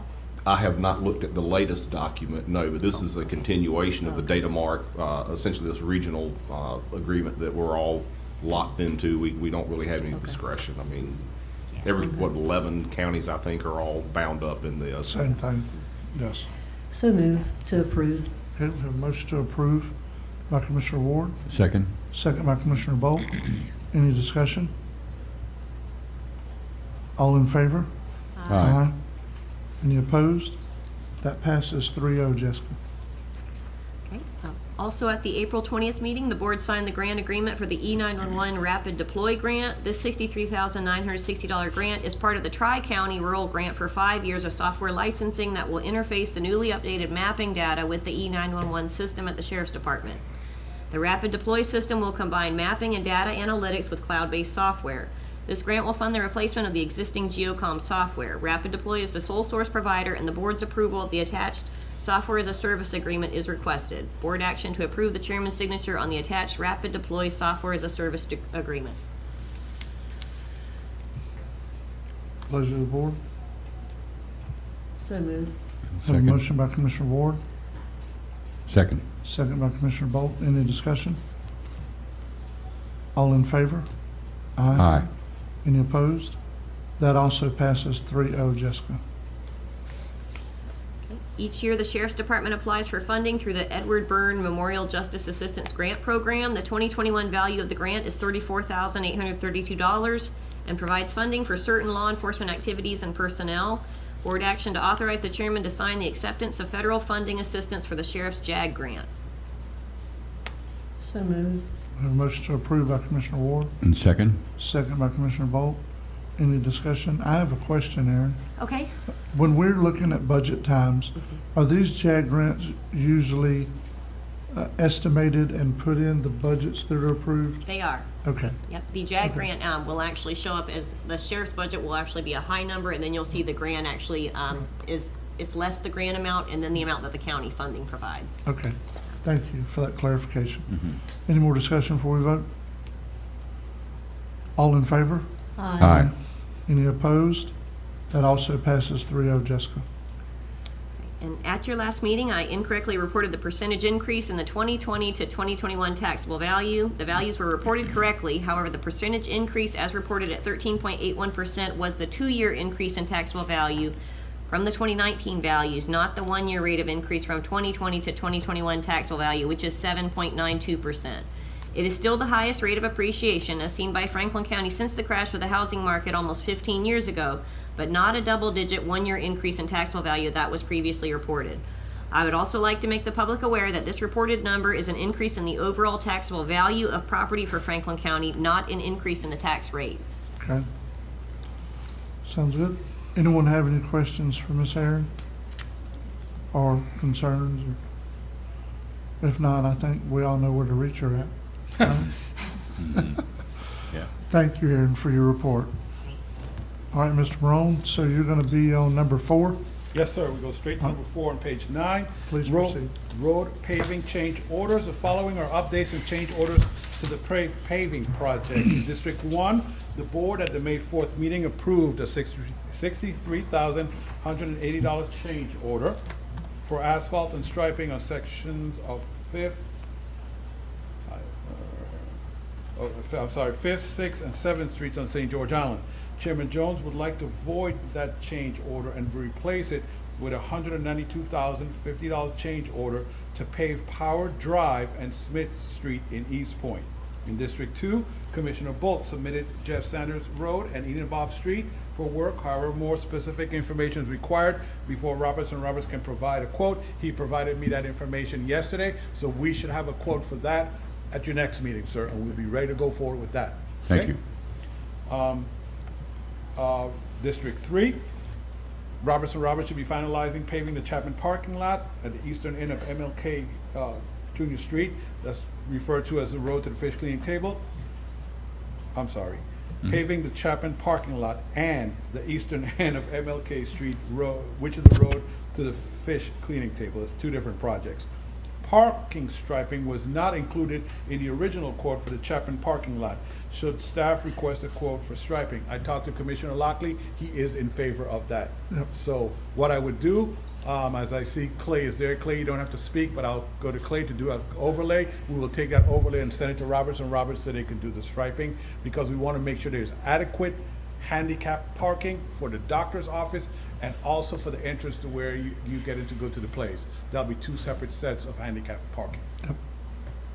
District 4, during the May 4th meeting, a portion of Bluff Road was approved for asphalt overlay and striping. After the overlay was completed, a soft spot was found at the location. Upon further investigation, it has been determined that a washout of the soil around the box culvert has caused undermining of that road section. Roberts & Roberts have submitted a $20,000 quote to replace the fill and repair that section. There is a possibility that once the work starts, there might be more damage than what was estimated, and additional repairs will be required. Commissioner Parrish, you might want to, because you actually went out there while Roberts & Roberts and the engineer was there. Do you want to, any further comments on this? No, that, you pretty much explained it right, Mike. I mean, They repaved it, and 3 days later, I drive over because I live out in that area, and it was already boom, boom. Yeah. I called Robert. Robert said, "What's going on?" And come to find out, I don't think the dirt was properly compacted before they paved that section of the road originally. So we're going to have to dig it up and fix it, because the taxpayer don't want you spending their dollars and you end up with the same problem you had before you spent the dollar. Yes. So I want it fixed right. Also, Mike, when you're talking about should staff request a quote for the striping at Chapman, parking lot there at Chapman Elementary? We need striping and wheel stops at Buddy Ward Park now. Okay. It's been repaved, but there is no designated parking. So people just park however they want to, and if they don't park right, you can get less cars in there. Okay. So I would like to, we don't have to pass it today, but we need to get a quote on what the striping and wheel stops. If Chairman doesn't mind. Wheel stops keeps you from running into the fence that surrounds the property. Yes. Chairman, if you don't mind, I'll go ahead and include that in the motion, because it's you know, it's just striping, you know. I mean, we could ask for public comments, but I think we should get it all done at this. I'd rather Clay look at both than have to look at one today and then come back 3 weeks from now and then go look at Yeah, and if you're gonna do it, you might as well do it while the subcontractors here for Roberts and Roberts to do striping. Yes. I mean, if you don't, then you're gonna have to call them back, and it's gonna cost more. If they do the striping while they're already here, it saves taxpayer dollars. Yes, it does. It does. So I'll add that to District 4. Mike, you did understand that I want wheel stops And striping. and striping, kind of like we have at Abercrombie out there. Mm-hmm. And actually, Commissioner, we probably want the same thing at Chapman. Yeah, you don't want anybody Yeah. running up there and hit the building, so I mean, Like you said, and it'll yes. look a lot better too. Yes. Yep. And District 5, the county is waiting for engineering and survey information before proceeding with repairs to Ryan Drive, which is a bigger version of what's happening in Bluff Road. Basically, Commissioner Ward requested quotes to stripe using paint a portion of Frank McCamey, a portion of Lighthouse Road, and Beacon Street. That total quote is $4,510. Commissioner Ward also requested a quote to stripe with paint CC Land Road, 10th Street, 7th Street, 6th Street, and Bryan Street. The total cost to stripe these streets of $13,755. So, in summary, I'm asking for action to approve the change order for District 1, $192,050. Request a quote for parking, striping, and bump stops for Chapman Building parking lot in District 3. A $20,000 change order for repairs on Bluff Road in District 4, along with striping and wheel stops, I should say, at the Buddy Ward Park. And $4,510 and $13,755 striping change orders for District 5. All change orders will be paid from that district's paving fund. I hope I got everybody and everything. I think you did. So since we added some stuff, do we need to call for any public comment? I will, sir. Public comments, those on the phone. If you have any comments regarding the addition of the striping and the wheel stops at Buddy Ward Park, please indicate that by raising your hand, *9, or just hitting the raise hand feature. Will it also be the same thing at Penn and the Players Building? Yes, it's Chapman Building, yes. Chapman Building. Yes, sir. Yeah, if you give it to Royce, we might make him pay taxes on that There building. you go. There you go. Yeah, so. All right, so no None public, heard. no None. public comments? No indications. Okay. Pleasure of the board. So move to approve. Okay. Second. Motion to approve by Commissioner Ward, second by Commissioner Bolt. Any discussion before we vote? All in favor? Aye. Any opposed? That passes 4-0, Jessica. Thank you. Commissioners, we skip over item 5. We already attended to that. Item 6, Commissioner Jones asks if any other commissioner will be interested in serving on the Apalachicola Bay System Initiative Board to reduce some of his meeting load. Since Commissioner Bolt, misspelled, sir, I apologize for that, serves on small county coalition that only meets during conferences, I asked both commissioners that would be interested, consider switching committees. They both agreed. So I'm asking for board action to authorize that change, which would assign Commissioner Bolt to ABSI and Chairman Jones to Small County Coalition. I think Commissioner Ward, as the primary, Commissioner Jones, the chairman, would act as the secondary to alter, whatever term they have for that, for that thing, commissioners. So move. Motion to approve by Commissioner Ward, Second. second by Commissioner Parrish. Any discussion? I will say this, so as I stated publicly earlier, I'm gonna have to cut out some things that I definitely really like doing, such as the stuff with the Franklin County basketball. But it's not because I don't care about them. Same thing with ABSI and what's going on with the Bay. You have to have enough time to be able to actually be present and be a part of it. You know what I mean? Not just anyway. So that's the reason why we're wanting to make some of these changes. All in favor? Aye. Any opposed? That passes 4-0.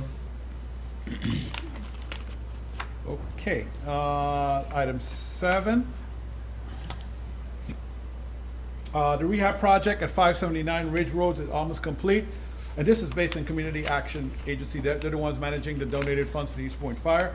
But there are a few issues with the project. Those issues have been resolved, but there's a small change order that requires board action. There's a damaged joist that was not part of the original, not included in the initial estimate, that will cost $750 to repair. Community Action is managing this project, therefore the repair will be paid from the donated funds.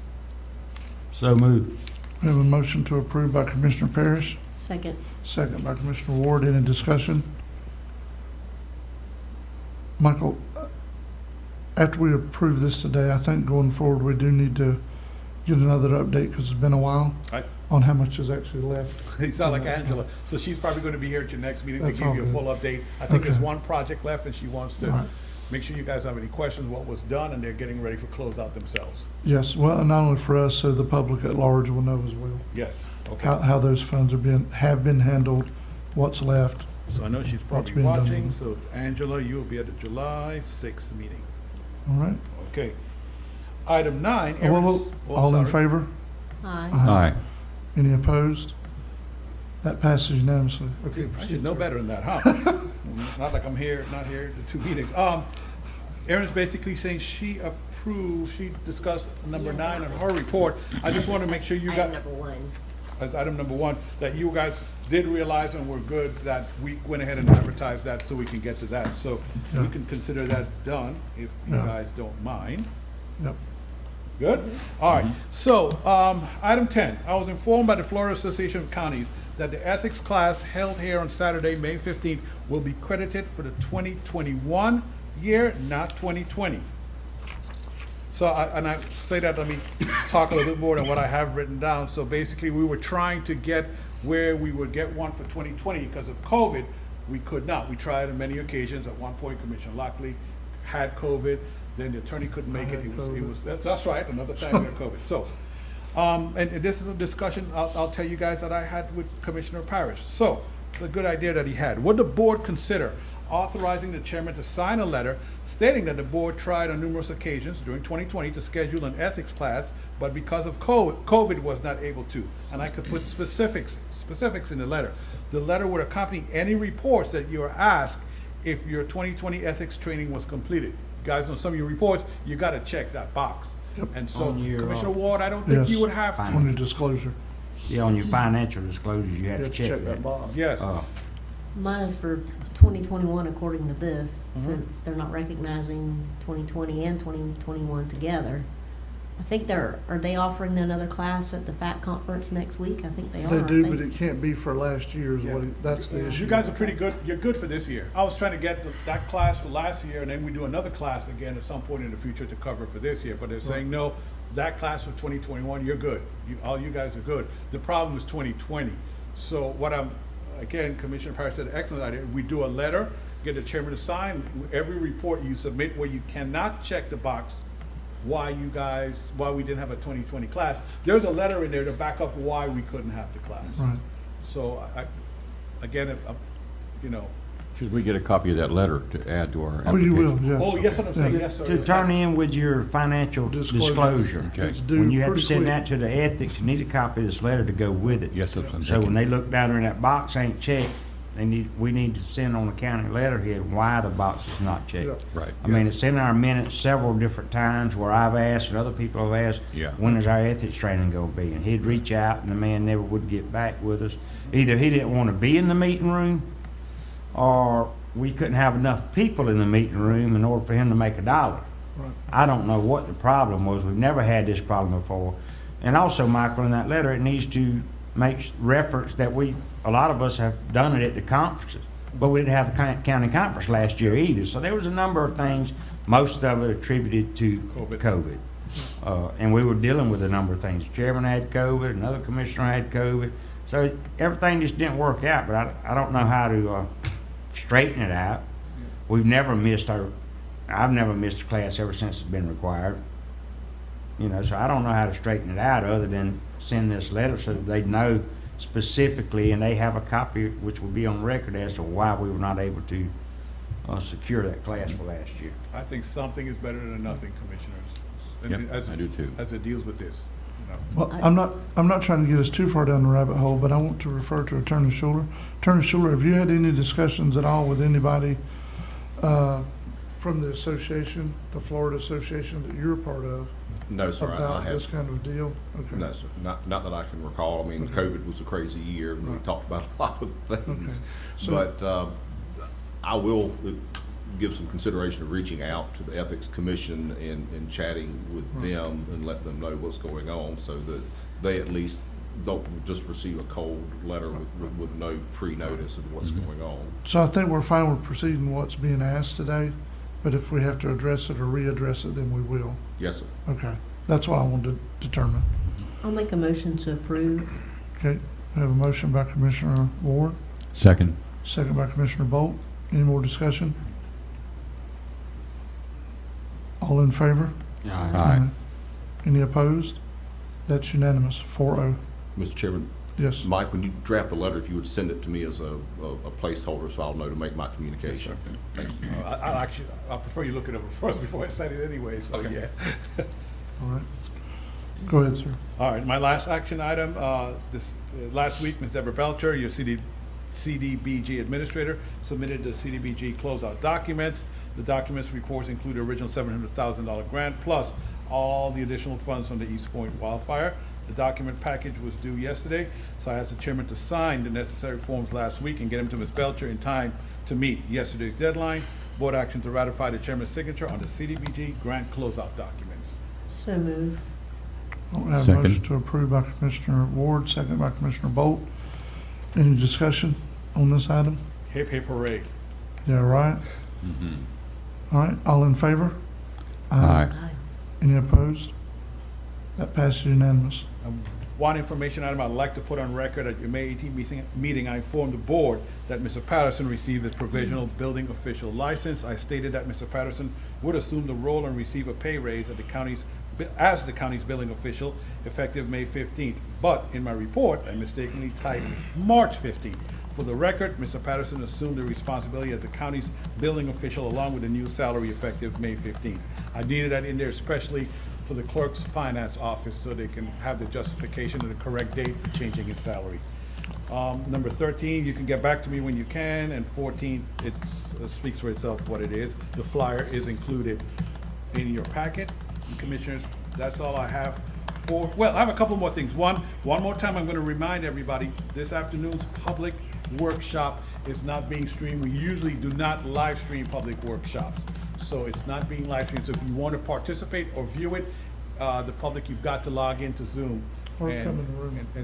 Or just come on down, yeah, whichever is more convenient for you. Yes.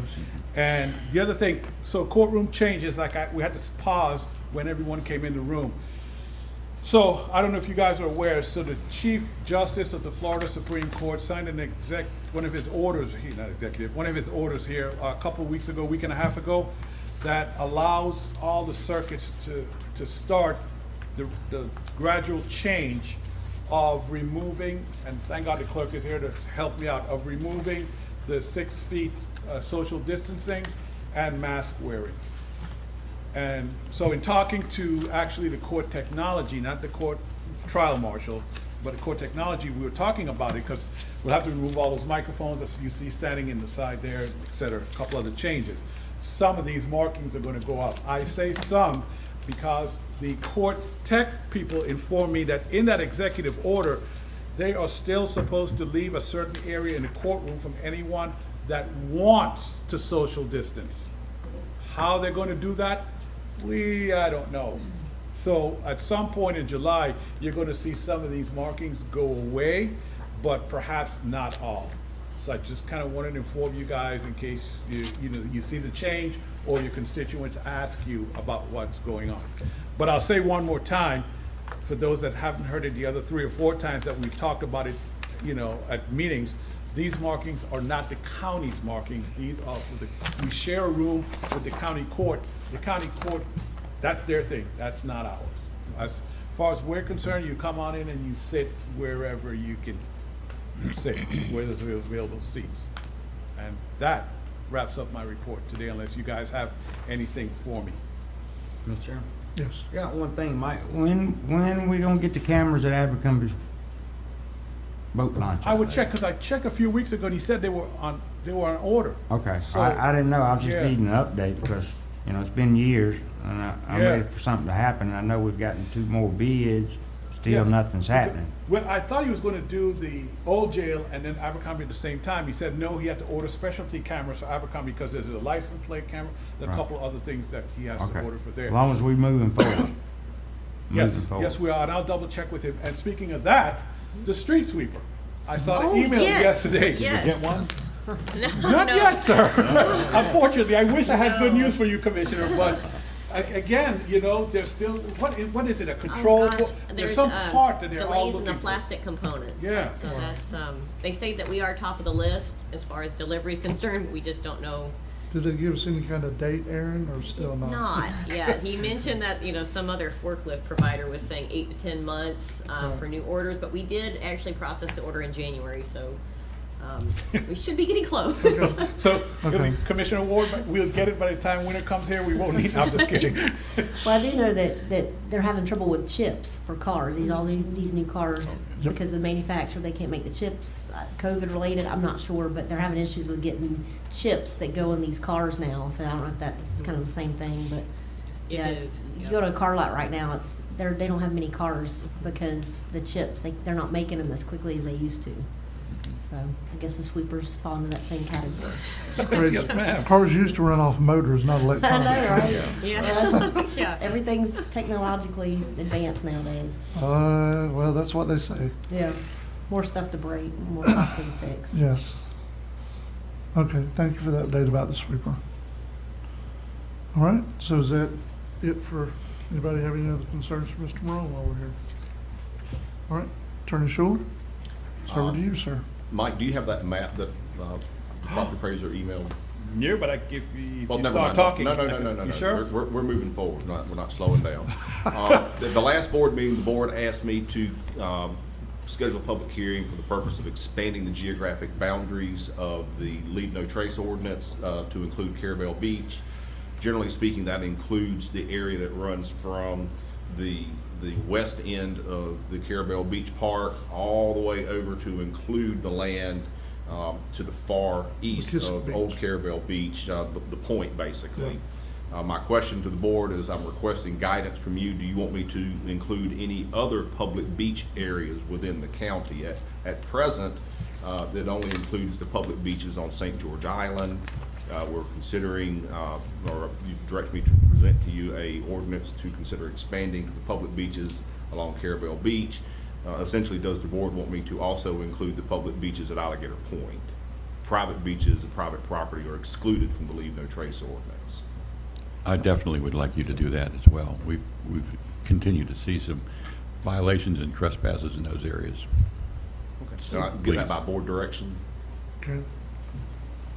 If you would make a motion to that effect, Commissioner Ball. Make a motion that you expand your ordinance to include the beaches of Alligator Point as well.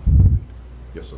Okay, we have a motion to expand the potential ordinance. Second. Second. Motion was by Commissioner Bolt, second by Commissioner Ward. Any discussion before we vote? All in favor? Aye. All opposed? That passes unanimously, Jessica. All right, Commissioners, that was the only action item I had, was to receive that direction. I gave the board an update on the Jungoli lease negotiations, and unless there are any questions from the board, that will conclude my report. Okay. Anyone have any questions or concerns for Attorney Schuler before we proceed? Okay, seeing none, any commissioner comments? I had just one comment. On Saturday, July 3rd, the Alligator Point St. Teresa Association is having a general public social there on Mariner Drive, right off of Alligator Drive. And all county commissioners are encouraged to go. It's not a political. It's just get to know people, develop relationships. It'll be well catered, and it runs from 1 p.m. to 5 p.m. on Saturday, July 3rd, and I just invite my colleagues to go. And where's it going to be, Commissioner? It'll be Moore? on Mariner Drive, right there off of Alligator Drive. Okay. You'll see it. Mariner Drive is like a horseshoe that comes off of Alligator, Okay. and you'll see plenty of cars and everything at that point. Okay. Yep. Thank you for the invitation. Any other commissioners? I do have one thing, Richard. The note that Courtney handed me while I started my report, Marcia, I guess she was the one for the item that was tabled to re-advertise. She just rose her hand. She was trying to figure out how to raise her hand, and she couldn't at the time. So I guess she was asking to be able to comment on it, but since the board has already taken action, I don't think we can do that. So I'll have Courtney get with her and explain to her what happened, and then from there, we'll re-advertise and reschedule. And we'll move on, and I'll work with her to make sure the next time she's either here, or she has, I can identify her a lot better and get her on, and help her out to get on the virtually to comment. We also tabled it because it actually need to be re-advertised with the incorrect wording. Yes, that error, so, yes, yeah. yes. So they're more than her just not being able to get on. Right. So, yeah. And maybe Courtney could get somebody, if you guys would reach out to Courtney to get some of your questions that you wanted on it answered, so we can get that, answered prior to her coming back on, so, you guys would be have more information about that. Sounds good. Okay? Thank you. All right, with no further comments, the meeting is adjourned.